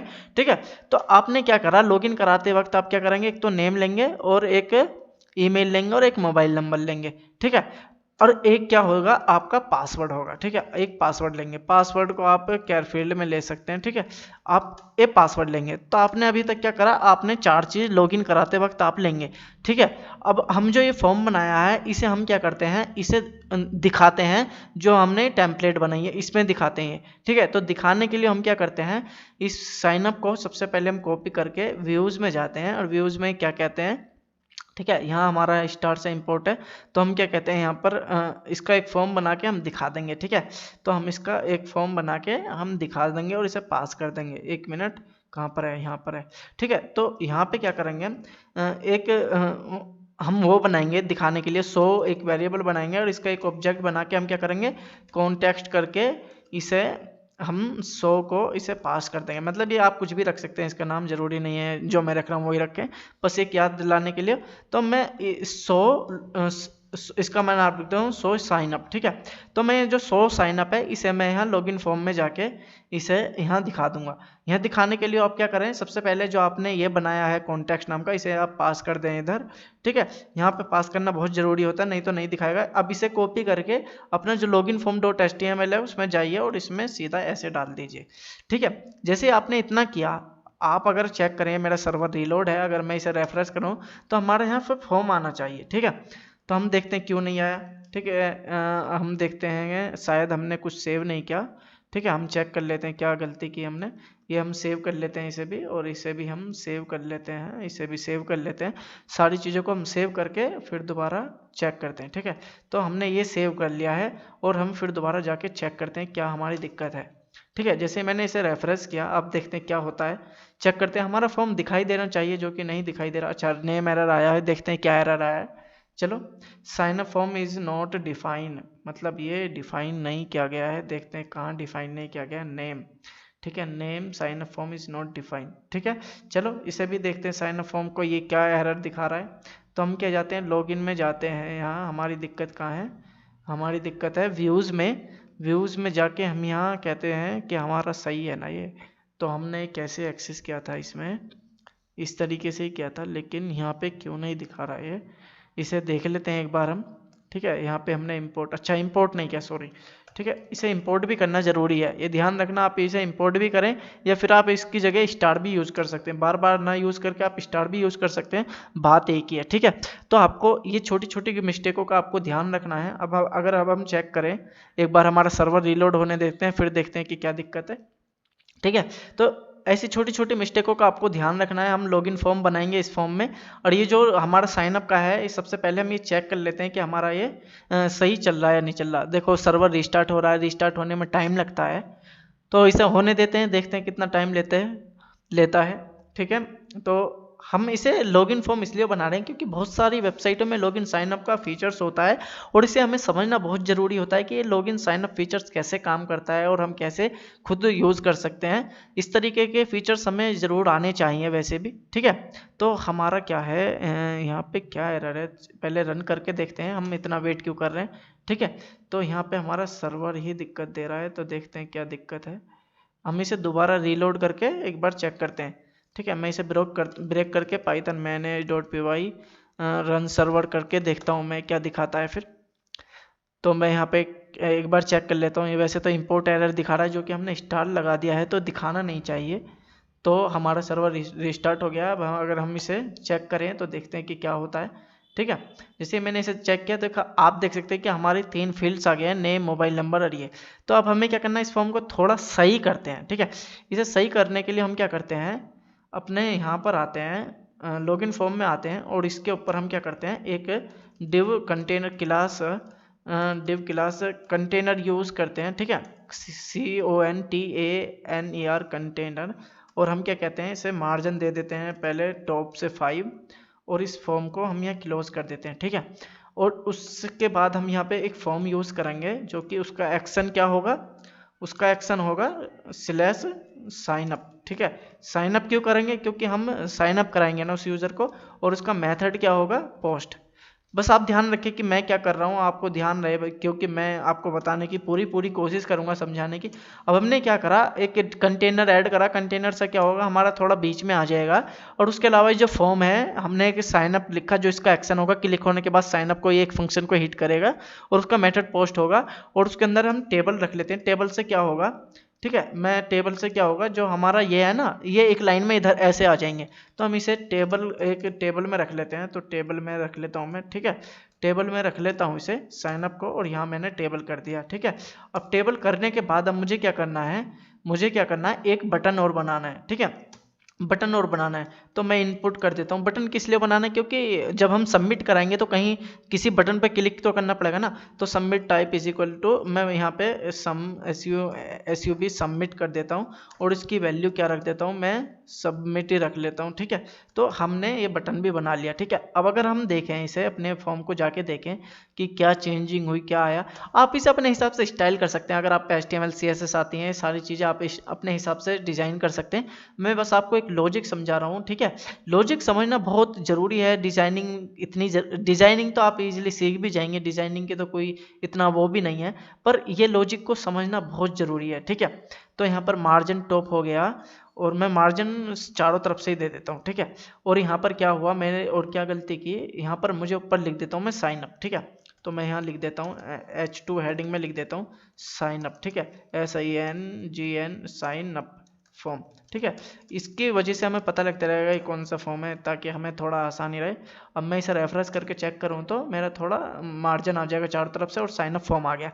तो आप देख सकते हैं मैंने साइन अप फॉर्म बना लिया है। ठीक है, अब मैं क्या चाहता हूँ कि जब मैं यहाँ पे क्लिक करूँ, डेटा भरूँ, और ये फिल करने के बाद मैं सबमिट करूँ, तो मेरा ये डेटा साइन अप मतलब अकाउंट क्रिएट हो जाए। कुल मिला के ये हमारा मकसद है। तो हमने अब तक फॉर्म बना लिया है, अब इसे कैसे करना है ये समझते हैं। ठीक है, इसे समझने से पहले आपको क्या करना पड़ेगा, मैंने आपको बताया है कि जब आपको अकाउंट क्रिएट करना है तो पहले साइन अप का एक पाथ बनाना है। तो चलिए स्टेप बाय स्टेप इसे फॉलो करते हैं और समझते हैं कि कैसे हम कर सकते हैं। ठीक है, तो हम क्या करते हैं, तो सबसे पहले व्यूज में जाते हैं, URL में जाते हैं, और इसका एक पाथ बनाते हैं। ठीक है, तो पाथ हम क्या बनाते हैं, साइन अप का बनाते हैं, और यहाँ पे इसका एक फंक्शन होगा, व्यूज में साइन अप होगा, और उसका नेम क्या होगा, साइन अप होगा। ठीक है, हम एक फंक्शन बना लेते हैं। सबसे पहले साइन अप को हम करने वाले हैं। ठीक है, और मैं यहाँ व्यूज में आके क्या करता हूँ, लॉगिन से आके एक साइन अप जो फंक्शन है उसे मैं क्रिएट कर लेता हूँ, रिक्वेस्ट लिख के। आप ये मत समझे रिक्वेस्ट क्या होती है, बस आप ये समझ लीजिए रिक्वेस्ट सर्वर लेता है, उसके अलावा और कुछ नहीं होती है। ठीक है, तो अब यहाँ काम करने वाले हैं। ठीक है, अब हम यहाँ ऐसा लॉजिक लिखेंगे, जो ये हमारा डेटा है, यहाँ आने के बाद ये सबमिट करने के बाद हमारा डेटा क्रिएट हो जाए, और मैसेज दिखाई दे जाए कि आपका ये सक्सेसफुली अकाउंट क्रिएट हो चुका है। तो साइन अप बनाने से पहले आपको कुछ चीज़ों का ध्यान रखना पड़ेगा। मैं आपको बता देता हूँ किस चीज़ का ध्यान रखना पड़ेगा। ठीक है, सबसे पहले आपको क्या करना पड़ेगा, ये जो फाइल है आप इंपोर्ट कर सकते हैं। ठीक है, ये जो आपको ये दोनों फाइल इंपोर्ट करनी है, ये क्या है, जेंगो खुद ही प्रोवाइड करता है। ये सारी चीज़ें जेंगो खुद ही प्रोवाइड करता है, जैसे अकाउंट क्रिएट करना, सारी फंक्शनलिटी। ये इतना बेहतरीन फीचर्स है जेंगो में कि अगर आप खुद कोडिंग करने बैठे तो आपको बहुत टाइम लग जाएगा, लेकिन इसके वजह से आप क्या कर सकते हैं, इजी आप अकाउंट को कुछ ही लाइन के कोड में आप अकाउंट भी क्रिएट करा सकते हैं, लॉगिन भी करा सकते हैं, कुछ ही लाइन के कोड में। तो आपको कैसे करना है ये मैं बताता हूँ। ठीक है, तो आपको सबसे पहले क्या करना है, सबसे पहले आपको ये दो फाइलों को लेना है, और ये दोनों फाइलों को लेके आपको क्या करना है, ऊपर जाके इसे इंपोर्ट कर देना है। डेट्स इट, इतना ही करना है, बाकी नहीं समझना है कुछ, इतना करना है। ठीक है, आप चाहे तो इस लाइन से भी कर सकते हैं, लेकिन इस लाइन को मैं इसलिए यूज करता हूं ताकि कभी कभी किसी सिस्टम में एरर आती है तो ये लाइन सॉल्व कर देती है। ठीक है, तो सबसे पहले हमने लॉगिन के लिए ओथ लॉगिन इंपोर्ट कर लिया, और लॉग आउट के लिए ओथ लॉग आउट क्रिएट कर लिया। ठीक है, और आप ऑथेंटिकेट के लिए, अकाउंट क्रिएट करने के लिए हम यूज़र इंपोर्ट कर लिया। ठीक है, तो चलिए बताता हूँ इसका यूज़र को कैसे इंपोर्ट कर, मतलब अकाउंट को कैसे साइन अप करना है। तो साइन अप करने के लिए आपको क्या करना पड़ेगा, यहाँ पर आपको क्या लिखना होगा कि if request dot method is equal to क्या होती है, पोस्ट होती है। ठीक है, पोस्ट होती है, तो हम क्या करेंगे, अगर request equal to method post होती है तो हम क्या करेंगे, ठीक है। हम क्या करेंगे, हम यहाँ पे करेंगे कि सबसे पहले तो हम जो हमने वो बनाया था फॉर्म्स, उसका एक मॉडल बनाएंगे। इसका जो फॉर्म्स बनाया साइन अप का, इसका हम क्या करेंगे, एक ऑब्जेक्ट बनाएंगे जो कि रिक्वेस्ट डॉट पोस्ट लेगा। ठीक है। ये बनाने के बाद हम क्या कहेंगे, देखो इसको फॉर्म को यूज करने का बेहतरीन तरीका ये होता है कि आपका जो डेटा सिक्योर वे में आता है। ठीक है। और आपकी वैलिडेशन भी अच्छी तरीके से आती है। ठीक है। हम क्या कहेंगे, इफ fm इज वैलिड। ठीक है, इज वैलिड है। अगर fm इज वैलिड है तो हम क्या करें, उसका सबसे पहले क्या ले, नेम ले लें। ठीक है, fm डॉट क्लीन, ठीक है, डेटा। ठीक है। अब ये लेके हम क्या कर सकते हैं, उसका नेम ले सकते हैं। ये जो नेम लिखा आपने कहाँ से आया, ये फॉर्म से आया। ठीक है, ये वाला नेम। ठीक है, इस तरीके से आपने नेम ले लिया। अब हम उसका क्या ले सकते हैं, ईमेल भी निकाल सकते हैं, EMAIL ईमेल भी निकाल सकते हैं इसी तरीके से, क्लीन डेटा, और उसका ईमेल भी हम निकाल सकते हैं। तो यहाँ हमने ईमेल ले लिया। ठीक है। अब ईमेल लेने के बाद तीसरा क्या है हमारा, मोबाइल नंबर भी हम ले लेते हैं। ठीक है, mobile number fm dot clean data अंडरस्कोप data, इसका हम मोबाइल नंबर भी ले लेते हैं। उसके अलावा क्या है चौथा, पासवर्ड। ठीक है, तो पासवर्ड के लिए मैं w लिख देता हूँ, और यहाँ पे मैं क्लीन डेटा करके इसका भी मैं पासवर्ड निकाल लेता हूँ। ठीक है। अब ये क्या करेगा, ये जो लाइन है ये क्या करेंगे, ये लाइन जो जब यहाँ पे फॉर्म भरा जाएगा, यहाँ पे जैसे हम क्लिक करेंगे तो यहाँ पे क्या होगा, इनमें जाके वैल्यू आ जाएगी। ठीक है, इनमें ये वैल्यू आ जाएगी। ठीक है। अब हमें क्या करना है, अब हमने वैल्यू तो ले ली, लेकिन हमें ये करना है कि हमारा जो यूज़र है उसे क्रिएट कराना है, मतलब साइन अप कराना है। तो साइन अप कराने के लिए क्या करना पड़ेगा, आपको लिखना पड़ेगा यहाँ माई एक यूज़र आप वेरिएबल बना लीजिए, और यहाँ पर लिखिए user dot object dot create, मतलब आपको लिखना है user dot object dot create अंडरस्कोप user, मतलब इस तरीके से लिखना है। और यहाँ पे आपको क्या करना है, यहाँ पर आपको पास करना है, क्या करना है, 3 चीज़ आपको यहाँ पे पास करनी पड़ेगी। तो मैं बता देता हूँ वो 3 चीज़ क्या क्या है, कैसे आप पास कर सकते हैं। ठीक है, सबसे पहले आपको यूज़र नेम पासवर्ड करना पड़ेगा। ठीक है, तो हम क्या कह रहे हैं, जो हमारा यूज़र नेम है ना, ये वाला, ये जो नेम है वो हम यूज़र नेम ही मान रहे हैं। ठीक है, तो मैं नेम की जगह मैं इसे यूज़र नेम कर देता हूँ, यूज़र नेम। हम जो नेम है वो यूज़र नेम ही मांग रहे हैं। या आप एक काम कर सकते हैं, नेम रहने दीजिए, आप जो मोबाइल नंबर है उसे यूज़र नेम बना दीजिए। ठीक है, तो मैं यहाँ पे मोबाइल नंबर को यूज़र नेम बना देता हूँ। उसके अलावा आपको पास करना पड़ेगा एक ईमेल, उसके बाद आपको पास करना पड़ेगा पासवर्ड। ठीक है, जो पासवर्ड हमारा ये है। तो हमने 3 चीज़ पास कर दिया, एक तो यूज़र नेम पास कर दिया क्रिएट करने के लिए, अकाउंट क्रिएट करने के लिए ऐसा होता है। ठीक है, और ईमेल पास कर दिया, और इसका वो पास कर दिया। ठीक है, पासवर्ड भी पास कर दिया। अब हम क्या चाहते हैं, अब हम ये चाहते हैं कि जो हमारा यूज़र का, जो हमारा ये ऑब्जेक्ट है, उसका जो फर्स्ट नेम है ना, फर्स्ट जो नेम है उसे पास कर दो नेम से इसके। ठीक है, हम इसे यहाँ पे सेव भी करा देते हैं। ठीक है, नेम को। अब हम क्या करते हैं, जो माई यूज़र है उसे सेव करा देंगे। ठीक है, यहाँ हम सेव करा देंगे। वो सेव कराने से पहले हम एक मैसेज भी प्रिंट करा देंगे सक्सेस का, कि आपका अकाउंट क्या हो गया, क्रिएट हो गया। तो मैं यहाँ कह देता हूँ आपका कि सक्सेसफुली, मैं यहाँ लिख देता हूँ सक्सेसफुली क्रिएटेड योर अकाउंट। ठीक है, उसे यूज़र को मैसेज भी मिल जाएगा। ठीक है, इस तरीके से। और उसके बाद हम क्या कर देंगे, इसे रिटर्न करा देंगे, कहाँ पे, रीडायरेक्ट करके हम करा देंगे इसे रिटर्न, कहाँ पर, /login पे। क्योंकि जब हम कोई यूज़र साइन अप करेगा तो वो लॉगिन पे जाना चाहिए। ठीक है, लॉगिन पे जाए, या फिर हम लॉगिन फॉर्म पे ही साइन अप करा देंगे, वहीं के वहीं हम लॉगिन फॉर्म पे ही साइन अप करा देंगे। मतलब जहां हम रजिस्टर्ड कर रहे हैं, यहाँ पर ये जो लॉगिन फॉर्म है यहीं पे हम साइन अप करा देंगे, मतलब इसे रिडायरेक्ट करा देंगे। तो हमारा अकाउंट क्रिएट करने का ये प्रोसेस है। ठीक है, अब हम चेक करते हैं कि अकाउंट जो क्रिएट करेंगे हम, उसका डेटा जाएगा कहाँ। तो मैं इधर एडमिन पैनल खोल लेता हूँ और दिखाता हूँ मैं एडमिन पैनल खोल के कि हमारा डेटा कहाँ जाएगा। तो मैं /admin करके मैं इधर एडमिन पैनल भी ओपन कर लेता हूँ, और इधर जो हम डेटा सबमिट करेंगे उसे हम इस एडमिन पैनल में भी चेक करते रहेंगे कि हमारा डेटा गया नहीं गया। और उससे पहले आपको क्या करना है, आपको एक बार चेक कर लेना जो लॉगिन फॉर्म में आपने डाला है, या आप बैक/ दोनों तरफ लगा कर रखें, ये ज़रूरी है, नहीं तो आपकी दिक्कत हो जाती है। ठीक है, तो मैं क्या करता हूँ, सबसे पहले इसे लॉगिन करने की कोशिश करता हूँ। कुछ एरर दिखा रहा है, इनवैलिड सिंटैक्स दिखा रहा है, तो हम चलते हैं इसे पाथ में जाते हैं और देखते हैं कि यूआरएल्स में जाते हैं तो ये इनवैलिड सिंटैक्स, अच्छा हमने यहाँ कोमा नहीं लगाया। आप ये छोटी छोटी चीज़ों को ध्यान रखना है कि ये जो कोमा है ये सारी चीज़ लगा के रखते हैं। तो मैं यहाँ दोबारा चेक करता हूँ कि सर्वर मेरा रिस्टार्ट हो गया और मैं इधर एडमिन पैनल पहले खोल लेता हूँ और ये दिखा देता हूँ मेरे एडमिन पैनल में अभी कौन सा यूज़र है। तो यूज़र के लिए आपको यहाँ जाना है, ठीक है, आपको यहाँ जाना है और यहाँ जाके यूज़र को आपको चेक करना है कि आपके पास केवल एक ही यूज़र है जो हमने सबसे पहले एडमिन क्रिएट किया था, ठीक है। तो अब मैं क्या करता हूँ, यहाँ पर नेम डालता हूँ, ठीक है, नेम दानिश अली डालता हूँ, मेल ये डालता हूँ और मोबाइल नंबर ये डालता हूँ, पासवर्ड में एडमिन डाल देता हूँ, ठीक है। लेकिन पासवर्ड चमकता नहीं है, आप अपना फॉर्म जब बनाएंगे आप अपने तरीके से बना लेना अच्छे तरीके से, वो आपके ऊपर बात है।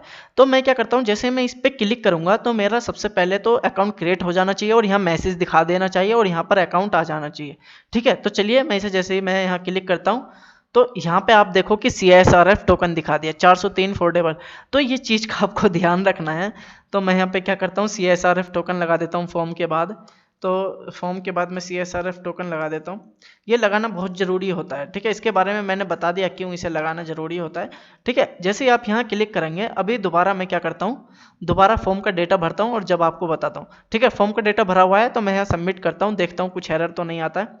तो सॉरी मैंने सेव नहीं किया, लगा तो दिया, इसे सेव भी करना ज़रूरी होता है, ठीक है। तो मैं यहाँ देखता हूँ सेव भी कर दिया है मैंने अब। तो अभी मैं इस पर क्लिक करूँ तो मेरा अकाउंट क्रिएट हो जाना चाहिए। तो यहाँ पर दिखा रहा है वैल्यू एरर।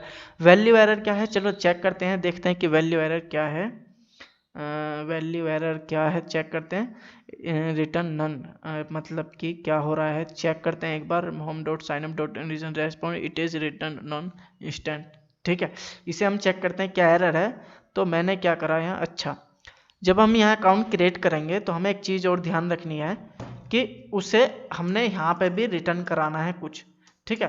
तो यहाँ पे भी इफ़ के बाद भी यहाँ भी रिटर्न कराना है। रिटर्न क्या कराना है, आपको ध्यान रखना है कि क्या रिटर्न कराना है।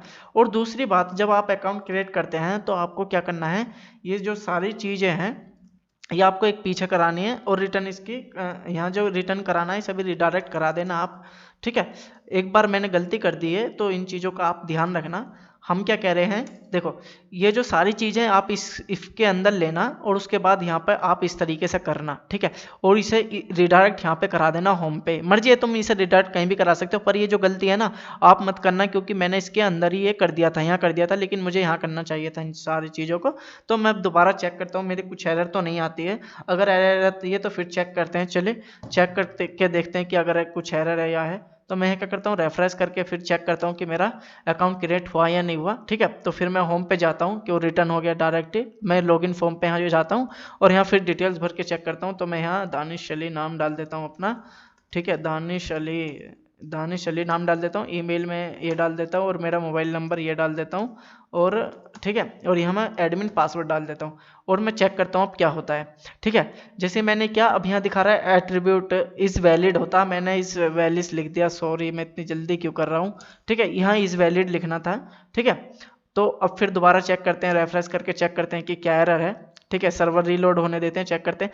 देखो ये जो छोटी छोटी मिस्टेक हैं ये सबके साथ होती है। मैं भी जो कर रहा हूँ जल्दबाजी में कर रहा हूँ, मैं बताने के चक्कर में, कोई बात नहीं है, ये आपको पता लग रहा है कि आपके क्या क्या मैं मिस्टेक कर रहा हूँ, इसलिए मैं आपको एक एक टॉपिक समझाने की कोशिश कर रहा हूँ, ठीक है। तो यहाँ पे मैं फिर दोबारा ईमेल लिखता हूँ, फिर पासवर्ड लिखता हूँ। तो मैं यहाँ पासवर्ड एडमिन लिखता हूँ और यहाँ पे मैं सबमिट करता हूँ। तो इस बार चेक करता हूँ क्या एरर है फिर। तो इस बार कुछ एरर तो है, लेकिन क्या एरर है चेक करते हैं। तो यहाँ पे type object user has not attribute object, ठीक है। चलो ये भी चेक करते हैं, देखते हैं कि क्या एरर है, ठीक है। तो यहाँ पे आपको क्या करना है, मैंने सॉरी यहाँ पे एक चीज़ और करनी है, यूज़र डॉट ऑब्जेक्ट्स लिखना है, ठीक है। कितनी महंगी मिस्टेक हो रही है आप देख नहीं सकते, पर ये क्या है, ये चीज़ें आपको सिखाने में मदद करेगी और क्योंकि एरर ही आपको अच्छा बनाती है, ठीक है। तो फिर मैं इसे चेक करता हूँ और देखता हूँ कि इस बार क्या एरर आती है। चलो फिर चेक करते हैं, हर बार एरर में ही हम चेक करते रहेंगे और एक एरर करते करते ही हम एक बार में इसे सही कर देंगे, ठीक है। तो मैं यहाँ एडमिन डाल देता हूँ पासवर्ड और मैं जैसे ही एंटर प्रेस करता हूँ तो हम देखते हैं कि क्या होता है, ठीक है। तो आप देखो सक्सेसफुली अकाउंट क्रिएटेड, मतलब हमारा अकाउंट अब सक्सेसफुली क्रिएट हो चुका है। अगर हम अपने इसमें डेटाबेस में जाएं तो हमारा जो हमने यूज़र नेम मोबाइल नंबर डाला था वो आएगा, नाम आएगा, देखो यूज़र नेम ये आ गया, ईमेल ये आ गया, नेम दानिश आ गया। तो आप देख सकते हैं कि हमारा अकाउंट अब क्रिएट हो चुका है। तो हमने क्या पहला स्टेप फॉलो कर लिया, हमने पहला स्टेप कर लिया कि हम साइन अप कैसे कराते हैं। लेकिन अब हमारा चैलेंज है कि हम लॉगिन कैसे कराएं। तो हमने लॉगिन फॉर्म तो देख लिया है, हमने साइन अप फॉर्म तो देख लिया है, लेकिन अब हम लॉगिन फॉर्म बनाने वाले हैं।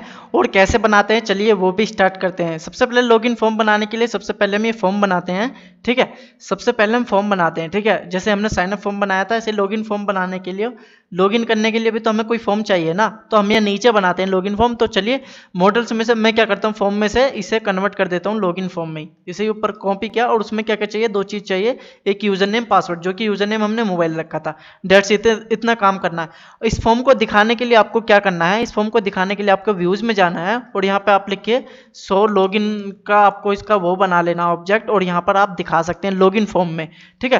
तो मैं यहाँ पे क्या करता हूँ, यहाँ पे मैं सो लॉगिन लिख देता हूँ और यहाँ पर मैं कह देता हूँ कि सो एल।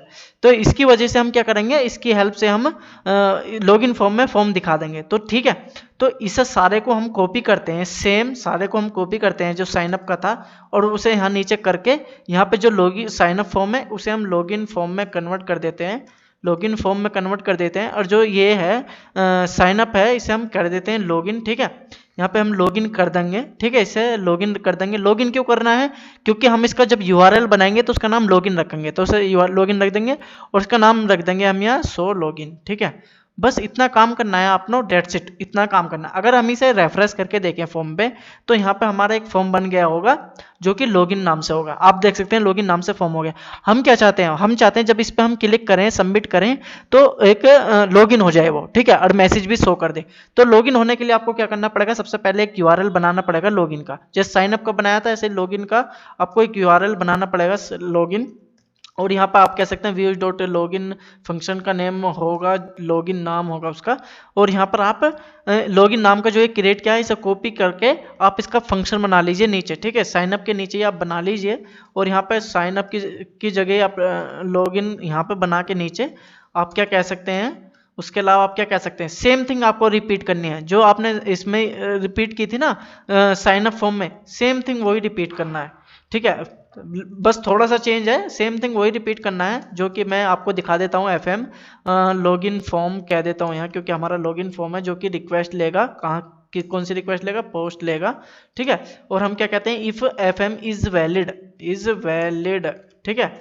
हम क्या कहते हैं, हम कहते हैं कि इसमें से निकाल लो, क्या क्या निकाल लो, ये दोनों चीज़ हम कॉपी कर लेते हैं। हमें क्या क्या चाहिए, नेम और यूजर नेम और पासवर्ड ही तो चाहिए, यही सेम हम चीज़ कॉपी कर लेते हैं। लॉगिन में क्या क्या चाहिए, दोनों चीज़ ही तो चाहिए। उसके अलावा हम क्या करते हैं, यहाँ लेने के बाद हम क्या करते हैं, यहाँ एक माई यूज़र नाम का एक यूज़र बनाते हैं और यहाँ कहते हैं ऑथेंटिकेट लिखना है आपको, जो कि आप यहाँ से जो इंपोर्ट किया था हमने, ये फाइल जो इंपोर्ट की थी ये वाला लेना है ऑथेंटिकेट, ठीक है। इसे लेके ऑथेंटिकेट को कॉपी करके आपको क्या करना है, मैं थोड़ा स्पेलिंग का प्रॉब्लम है तो इसलिए ध्यान नहीं था ऑथेंटिकेट की, तो इसलिए मैं यहाँ से कॉपी करके इसके अंदर आपको क्या क्या पास करना है, आपको इसके अंदर पास करना है यूज़र नेम, क्या होने वाला आपका यूज़र नेम ये वाला, ठीक है। और पासवर्ड क्या होने वाला है आपका, जब लॉगिन कराएंगे पासवर्ड होने वाला है हमारा पास W ये वाला, ठीक है। हमने ये तो करा दिया, ऑथेंटिकेट करा दिया, पर इसे ऑथ लॉगिन भी तो कराना है। ये तो ऑथेंटिकेट करेगा कि आईडी सही है या नहीं, ये लॉगिन करा देगा अगर सही हुई, ठीक है। ये रिक्वेस्ट लेके क्या करा देगा, लॉगिन करा देगा, किसे, माई यूजर को, ठीक है। और यहाँ पे हम क्या करते हैं, एक मैसेज शो करा देते हैं जो कि सक्सेस होगा, क्या होगा उसके अंदर, रिक्वेस्ट होगा, और क्या होगा उसके अंदर, सक्सेसफुली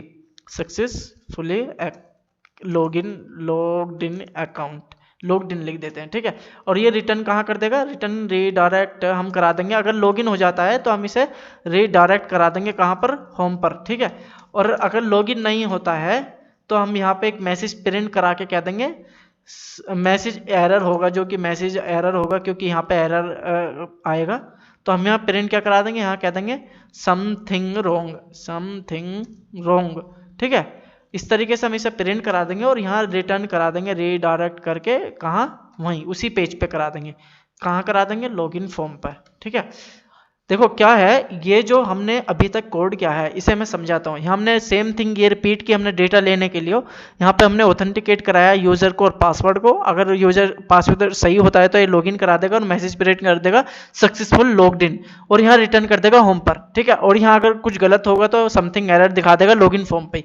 तो चलिए इसे टेस्ट करते हैं और देखते हैं कि ये सही काम करता है या नहीं करता। तो मैं जाता हूँ यहाँ पर होम पर, एक बार रेफरेश करता हूँ इसे लॉगिन फॉर्म को और चेक करता हूँ कि क्या है। सबसे पहले देख लेता हूँ कुछ मिस्टेक तो नहीं आई है। मेरा सर्वर रीलोड हो रहा है, तो रीलोड हो गया है और इसे चेक करने के लिए हम इसे क्लिक करते हैं, यहाँ पर रेफरेश करते हैं। तो हमने ऐसे क्या करता हूँ, इसे जो हमने अकाउंट को क्रिएट किया है, जो अभी तक क्रिएट किए हैं इसमें हो गए होंगे, तो उसे हम डिलीट करते हैं, ठीक है। 2 अकाउंट होंगे शायद, मैंने 2 कर दिए थे, तो मैं इन दोनों को यहाँ से डिलीट कर देता हूँ, ठीक है। तो मैं यहाँ से डिलीट करके डिलीट करता हूँ। तो यहाँ पे मैं डिलीट कर चुका हूँ ये दोनों अकाउंट। अब फिर चेक करता हूँ एक बार कि क्या होता है, ठीक है। तो एक बार फिर मैं चेक करता हूँ और उसके बाद अगर ये काम करता है ठीक है, नहीं करता है तो एक बार ये होने के बाद हम क्या करते हैं, इसे भी लॉग आउट करा देते हैं इधर, ठीक है। ये भी हम ये वाला भी लॉग आउट करा देते हैं, अपना जो मेन यूज़र होएगा लॉगिन होएगा है, मतलब इसे भी मैं लॉग आउट कर दिया। लॉग आउट करने के बाद अब टेस्ट करके देखता हूँ कि क्या दिखाता है। सबसे पहले एक अकाउंट क्रिएट करता हूँ, ठीक है। अकाउंट क्रिएट करता हूँ और यहाँ पर मोबाइल नंबर डालता हूँ मैं ये, ठीक है। और यहाँ पर ये डालता हूँ, पासवर्ड डालता हूँ मैं एडमिन, ठीक है। अब मैं पहले अकाउंट क्रिएट करके देखता हूँ कि अकाउंट क्रिएट होने के बाद क्या दिखाता है। तो सक्सेसफुली अकाउंट क्रिएट आना चाहिए, क्योंकि हमने साइनअप के बारे में देख ही लिया था लगभग, तो यहाँ सक्सेसफुली हो गया। अभी मैं क्या करता हूँ, इसी अकाउंट को लॉगिन कराने की कोशिश करता हूँ क्या होता है, ठीक है।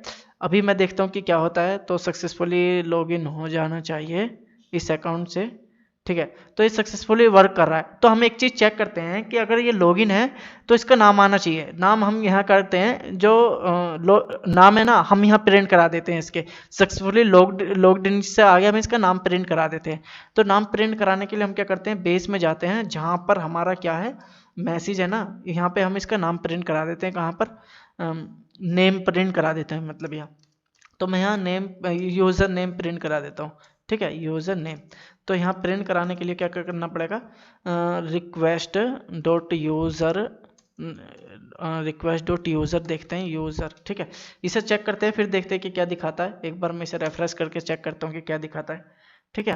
अब मैं लॉगिन करता हूँ, यहाँ लॉगिन करने की कोशिश करता हूँ। अगर इसका नाम आ जाता है, पहले चेक करता हूँ कि ये सही है या फिर जो मैंने कोड लिखा है ये सही है गलत है। रिक्वेस्ट डॉट यूज़र, एक बार मैंने यहाँ क्लिक किया सबमिट पे, तो यहाँ पे देखो ये सक्सेसफुली लॉगिन है। इसका मतलब क्या समझ रहे कि ये सक्सेसफुली लॉगिन है, उसका यूजर नेम आ गया, ठीक है।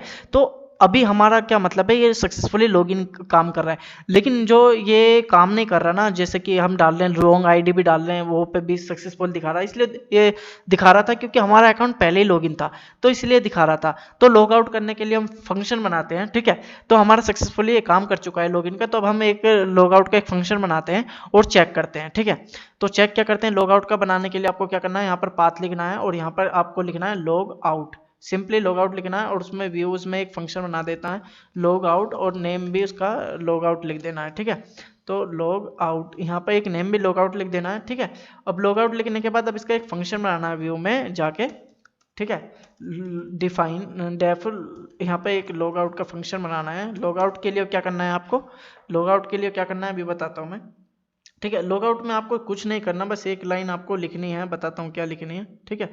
यहाँ पर आपको लिखना है ऑथ अंडरस्कोप लॉग आउट, और इसके अंदर क्या पास कर देना है, रिक्वेस्ट पास कर देना, डेट्स इट। रिक्वेस्ट पास कर देना, यहाँ मैसेज दिखा देना है क्या, डॉट सक्सेस मैसेज दिखाना है, और यहाँ पर रिक्वेस्ट पास करके इसके अंदर दिखा देगा account login, account log out दिखा देना है, ठीक है, लॉग आउट, डेट्स इट, इतना दिखा देना। और उसे रिडायरेक्ट कहाँ कर देना, रिटर्न रिडायरेक्ट कर देना, कहाँ पर, जहाँ पे लॉगिन फॉर्म है, डेट्स इट। देखो अभी क्या करा हमने, ये लॉग आउट नाम का एक फंक्शन बना दिया, ठीक है। अब हम क्या करते हैं, यहाँ पर जहाँ हमने बेस में यूज़र नेम लिखा था ना, तो हम यहाँ लॉग आउट का हम बटन डाल देते हैं, ताकि यहाँ पे लॉग आउट करने के लिए भी बटन डाल देते हैं। नहीं, हम क्या कहते हैं, मेनू में आते हैं, मेनू में जहाँ ऊपर लॉगिन फॉर्म है ना, यहाँ पे मतलब यहाँ पे अगर लॉगिन होगा तो यहाँ उसका यूज़र का नाम आ जाए, ठीक है, जो भी नाम है या फिर लेना चाहते हैं नाम आ जाए, और नाम आने के साथ अगर नाम आ जाए और उसका लॉग आउट बटन आ जाए। तो चलिए चलते हैं, मैं क्या कहना चाह रहा हूँ आपको बताता हूँ। जो यूज़र नेम है उसे क्या करता हूँ मैं यहाँ से हटा देता हूँ। अब यहाँ से हटा के मैं क्या कहता हूँ, यहाँ पे लगा देता हूँ मैं एक बटन, कह देता हूँ मैं कि यहाँ पे क्या कहता हूँ मैं बताता हूँ। अभी यहाँ पे कहना है आपको इफ यूज़र, आपको यहाँ पे कहना है, मैं इसे कोड को एक बार कॉपी कर लेता हूँ, देख लेता हूँ क्या है मैंने यहाँ पे क्या लिख रखा है, 1 मिनट। तो मैं इसे कोड को उठा लेता हूँ और उठा के मैं इसे पेस्ट कर देता हूँ सिंपली, और उसके बारे में आपको बता दूंगा मैं क्या कहना चाह रहा हूँ, ठीक है। तो मैं यहाँ पे देख रहा हूँ base.html कहाँ गई, तो यहाँ पे मैं देख रहा हूँ base.html इस प्रोजेक्ट की, मैंने अभी प्रोजेक्ट बनाया था किसी क्लाइंट के लिए। इफ़ यूज़र देखो ये रहा, ये कोड उठा लेता हूँ सिंपली, ठीक है। तो ये क्या है ये अभी बताता हूँ कि क्या कोड है। अभी मैं सेम कोड उठा के यहाँ पे क्या कहता हूँ मैं, यहाँ पे आके कह देता हूँ मैं यहाँ पे, ठीक है। इसे मैं डिलीट कर दूंगा जो एक्स्ट्रा कोड है, बस इतना जो चीज़ ज़रूरत थी वो ले ली मैंने क्या कहा, देखो मैं अब एक लिस्ट उठाता हूँ यहाँ से, और इसे मैं जो इतना उठाया इसका यूज़र का, इसे यहाँ पे हटा के इसे हटा देता हूँ मैं। जो क्लास ये है, ये सारी चीज़ लॉगिन है और यहाँ लॉग आउट है, यानी कि लॉगिन फॉर्म में आ जाएगा और वेलकम टू यूज़र आ जाएगा। अदरवाइज देखते हैं, एक बार इसे टेस्ट करते हैं, ठीक है। एक बार टेस्ट करते हैं क्या है ये। जैसे मैंने इसे कोड को पेस्ट किया तो एक बार टेस्ट करके देखते हैं कि क्या होता है। तो यहाँ टेम्पलेट एरर दिखा रहा है जो कि 35 एंड अच्छा हमने बंद नहीं किया, इसे चेक कर लेते हैं बंद करके भी। अच्छा एल्स वाला भी पार्ट हमें उठाना था जो कि हमने नहीं उठाया इसमें, तो एल्स वाला भी हम उठा लेते हैं, हम ये वाला भी उठा लेते हैं, ठीक है। अभी बताऊंगा इसके बारे में कि क्या मैं कर रहा हूँ, क्या तुम्हें समझ में आ रहा है नहीं आ रहा, ये सब बताऊंगा मैं। तो यहाँ पे मैंने ये किया और एंड इफ वाला भी मैंने ये उठा लिया, ठीक है। तो मैं यहाँ क्या करता हूँ, अब आता हूँ मैं इस पर क्लिक करता हूँ, अब बताता हूँ कि क्या किया मैंने। देखो ये किया मैंने, अब हमारा क्या है, जब अकाउंट लॉगिन है तो हमारा क्या आ गया, ये आ गया वेलकम दानिश, ठीक है। तो ये वेलकम दानिश आ गया, ठीक है, जब हमारा अकाउंट लॉगिन है। अब ये आया कैसे बताता हूँ, मैंने यहाँ पे कहा if not user is authenticated, अगर यूज़र ऑथेंटिकेट नहीं होता है, अगर यूज़र ऑथेंटिकेट नहीं होता है तो आप दिखाओ लॉगिन फॉर्म, ठीक है, आप दिखाओ लॉगिन फॉर्म, ठीक है। इसे मैं यहाँ पे कह देता हूँ लॉगिन फॉर्म, ठीक है, यहाँ पे मैं लॉगिन फॉर्म कह देता हूँ। और एल्स अगर वो यूज़र ऑथेंटिकेट होता है तो ये दिखा दो, आपको क्या दिखा दो, you welcome to user name, that's it, इतना दिखा दो, ठीक है। अभी मैं क्या करता हूँ आप देखो, और इसमें मैंने request dot user name get full उसका पूरा नेम उठा के यहाँ रख दिया, और यहाँ पे मैंने लॉग आउट बटन रख दिया। अभी क्या होगा, अब ये जो बटन है लॉगिन फॉर्म ये चला जाएगा, क्यों चला जाएगा, मैंने अभी दिखाता हूँ, जैसे रेफरेंस करता हूँ चला जाता। अभी क्या है, अभी जब यूजर लॉगिन होगा तो उसका नाम आएगा, और जैसे मैं लॉग आउट कर दूंगा तो लॉगिन फॉर्म शो हो जाएगा। देखो अभी दिखाता हूँ, देखो लॉगिन फॉर्म शो हो गया और अकाउंट लॉगिन सक्सेसफुली हो गया। और जैसे मैं लॉगिन पे, अभी मैं होम पे जाऊँ तो अभी मैं होम पे दिखाऊँ तो कुछ भी नहीं है, लॉगिन फॉर्म आ रहा है। लेकिन जैसे हमारा अकाउंट लॉगिन हो जाएगा, हमारा अकाउंट लॉगिन हो जाएगा तो ये गायब होकर उस यूजर का नाम आ जाएगा। अभी मैं दिखाता हूँ उस यूजर का नाम, जब हमने क्रिएट किया था वो नेम आ जाएगा, देखो, और ये गायब हो जाएगा और सक्सेसफुली लॉगिन का भी ऑप्शन आ जाएगा। देखो अभी दिखाता हूँ, ठीक है। जैसे ही मैंने सबमिट पे क्लिक किया, देखो सक्सेसफुली लॉग्ड हो गया और उसका नाम आ गया, और यहाँ लॉग आउट बटन आ गया जो कि लॉगिन चला गया। आप इसे अपने तरीके से बेहतर तरीके से बना सकते हैं। ये बहुत बड़ा कॉन्सेप्ट है जो कि मैंने छोटे वे में जितना भी हो सका उस वे में समझाया, और हमने लॉगिन बटन भी बना लिया है, ठीक है। इसको आप समझ लेना मैंने क्या क्या, ये जो लिंक है ना, ये जो मैंने मेनू है, इसे बस क्या करा मैंने, इसे ये कहा कि अगर यूजर लॉगिन है तो लॉगिन वाला फॉर्म दिखाओ, नहीं तो क्या दिखाओ, उसका नेम, यूजर का नाम दिखा दो और लॉग आउट बटन दिखा दो, स्लैश लॉग आउट लिख दिया, स्लैश लॉग आउट होने से लॉग आउट हो जाएगा। और जो कि हमने यहाँ स्लैश लॉग आउट नाम का वो बना रखा है यूआरएल, और जो यूआरएल है वो लॉग आउट, यहाँ से लॉग आउट करके से अकाउंट लोड सक्सेसफुली दिखा रहा है। तो मुझे उम्मीद है कि आपको साइन अप करना, लॉगिन करना और लॉग आउट करना आपको समझ में आ गया होगा। मैंने थोड़ा बड़े मतलब अच्छे वे में समझाने की कोशिश की, थोड़ा बड़ा हो गया, थोड़ी मेरे साथ भी प्रॉब्लम आई, लेकिन उन प्रॉब्लम को देख के आप अच्छे वे में समझ गए होंगे। तो लॉगिन और साइन अप के बारे में इतना। डेंगो को फाइनली कंप्लीट कर लिया है लॉगिन एंड साइन अप तक। उसके बाद जितने भी फंक्शन थे मतलब हमने स्किप कर दिए हैं। उसका रीजन ये है, क्या अगर आप, मैं पहले आपको प्रोजेक्ट दे देता हूं, अगर आप इन प्रोजेक्ट को सही से फॉलो कर लेते हैं तो उनके बारे में इजीली समझ जाएंगे। इसलिए मेरी कोशिश यही है कि उनके स्किप करके आपको कंफ्यूजन ना करना, इसलिए मैं आपको प्रोजेक्ट दे रहा हूं। इन प्रोजेक्टों में मैंने सब कुछ इंप्लीमेंट किया है। ये प्रोजेक्ट आपके लिए बिल्कुल फ्री होने वाले हैं। इनका सोर्स कोड मैं आपको A to Z प्रोवाइड करूंगा, और ये जो सोर्स कोड है कहां मिलेगा सब बताऊंगा। ये प्रोजेक्ट मैंने किसी क्लाइंट के लिए बनाए थे जो कि मैंने आपके लिए अब छोड़ दिए हैं। जो ये प्रोजेक्ट, अगर मैं बात करूं इन प्रोजेक्ट की, तो आप मेरी वेबसाइट पर जाना, पाइथन मेरे masterprogramming.com वेबसाइट पे जाना और उसमें आप जेंगो का एक सेक्शन है, या तो आप सर्च कर लेना गूगल पे जेंगो इन हिंदी। जेंगो इन हिंदी जैसे सर्च करेंगे तो आपका ये पोस्ट ओपन हो जाएगी। उस पोस्ट में मैंने एक ब्लॉग का प्रोजेक्ट दे रखा है, जो कि आप इसे खोलेंगे और एक डूप OLX यानी कि एक ई कॉमर्स वेबसाइट का मैंने लिंक दे रखा है। एक IP लॉगर यानी कि लॉगर मतलब वेबसाइट मतलब किसी को ट्रैक करना या शॉर्ट URL करना, इसकी हेल्प से आप कर सकते हैं। मैंने जो प्रोजेक्ट है आपके लिए दे दिए हैं, आप इन पे क्लिक करके इन प्रोजेक्ट को डाउनलोड करना है। डाउनलोड करने के लिए भी बता देता हूं। डाउनलोड करने के लिए आप नीचे आना और उसका जो प्रोजेक्ट का कहीं नीचे जाके आपको डाउनलोड का एक बटन मिल जाएगा, आप उस पर क्लिक करके डाउनलोड कर सकते हैं। देखो क्लिक है टू डाउनलोड, तो यहाँ पे आप जैसे क्लिक करेंगे तो आपको ये प्रोजेक्ट मिल जाएगा। इस प्रोजेक्ट को अगर मैं लाइव करके आपके इमेजेस दिखाऊं तो आप देख सकते हैं इस तरीके से मैंने बना रखा है, बहुत गजब तरीके से। जो मैंने अब तक आपको पढ़ाया है वो ही इन प्रोजेक्टों में है, सेम टू सेम, कुछ भी अलग नहीं है। जैसे पोस्ट बनाना हुआ, अच्छी तरीके से मैंने इसमें सब कुछ बताया है। कॉन्टैक्ट फॉर्म, ये चीजें मैंने सब कुछ आपको बताया है। इसलिए मैं चाहता हूं जो प्रोजेक्ट है आप इन तीनों प्रोजेक्ट को अच्छे से फॉलो करें। मुझे उम्मीद है कि आप अच्छे से फॉलो करेंगे और मुझे उम्मीद ये भी है कि आपको पूरा अभी तक जो प्रॉपर वे में समझ में आया होगा।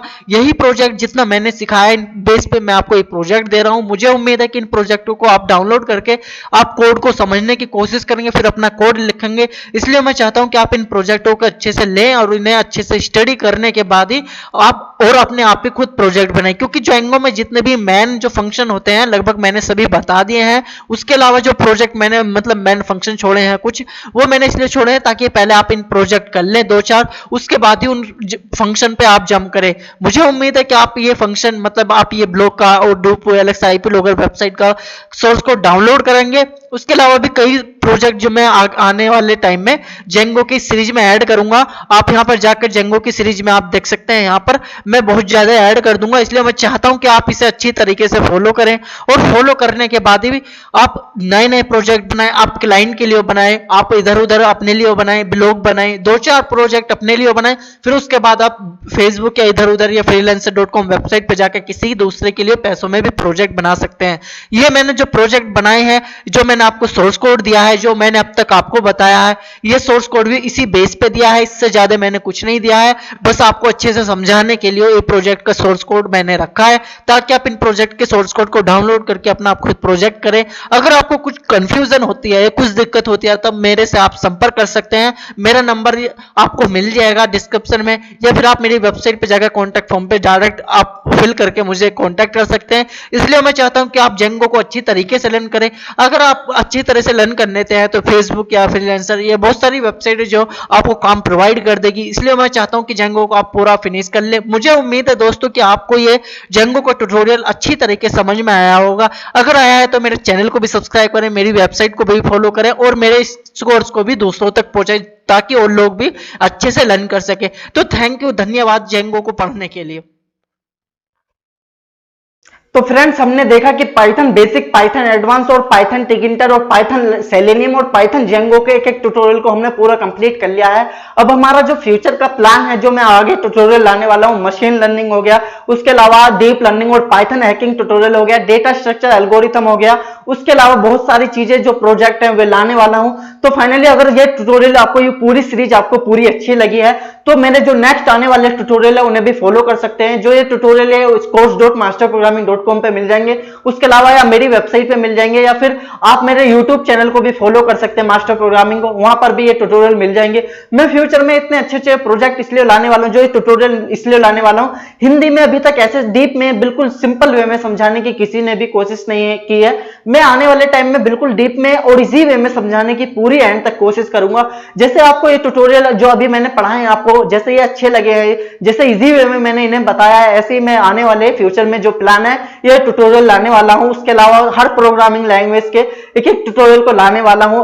तो फाइनली मुझे उम्मीद है कि आपको ये पूरी सीरीज, पूरी एंड तक मैंने जो A to Z बताई है उसे आपको पूरा मतलब पूरा समझ में आ गया होगा। आपको अगर आ गया है तो मुझे बहुत खुशी है। अगर आपको थोड़ा सा भी डाउट है तो आप मेरे से कांटेक्ट कर सकते हैं और पूछ सकते हैं सारे सवाल, या फिर आपके थोड़ी बहुत सॉल्यूशन है तो आप मेरी वेबसाइट पे जाकर आप वहां पर देख सकते हैं। मैंने वहां पर एक एक चीज विद सोर्स कोड के साथ, विद लिखने के साथ हिंदी वे में बिल्कुल अच्छी तरीके से समझाया है। आप वहां पर जाकर इसके बारे में स्टडी कर सकते हैं। अगर आपको थोड़ा भी डाउट है, अगर आपका ज्यादा बड़ा डाउट है, आपसे क्लियर नहीं हो रहा है, तो आप मेरे से डायरेक्ट कांटेक्ट कर सकते हैं।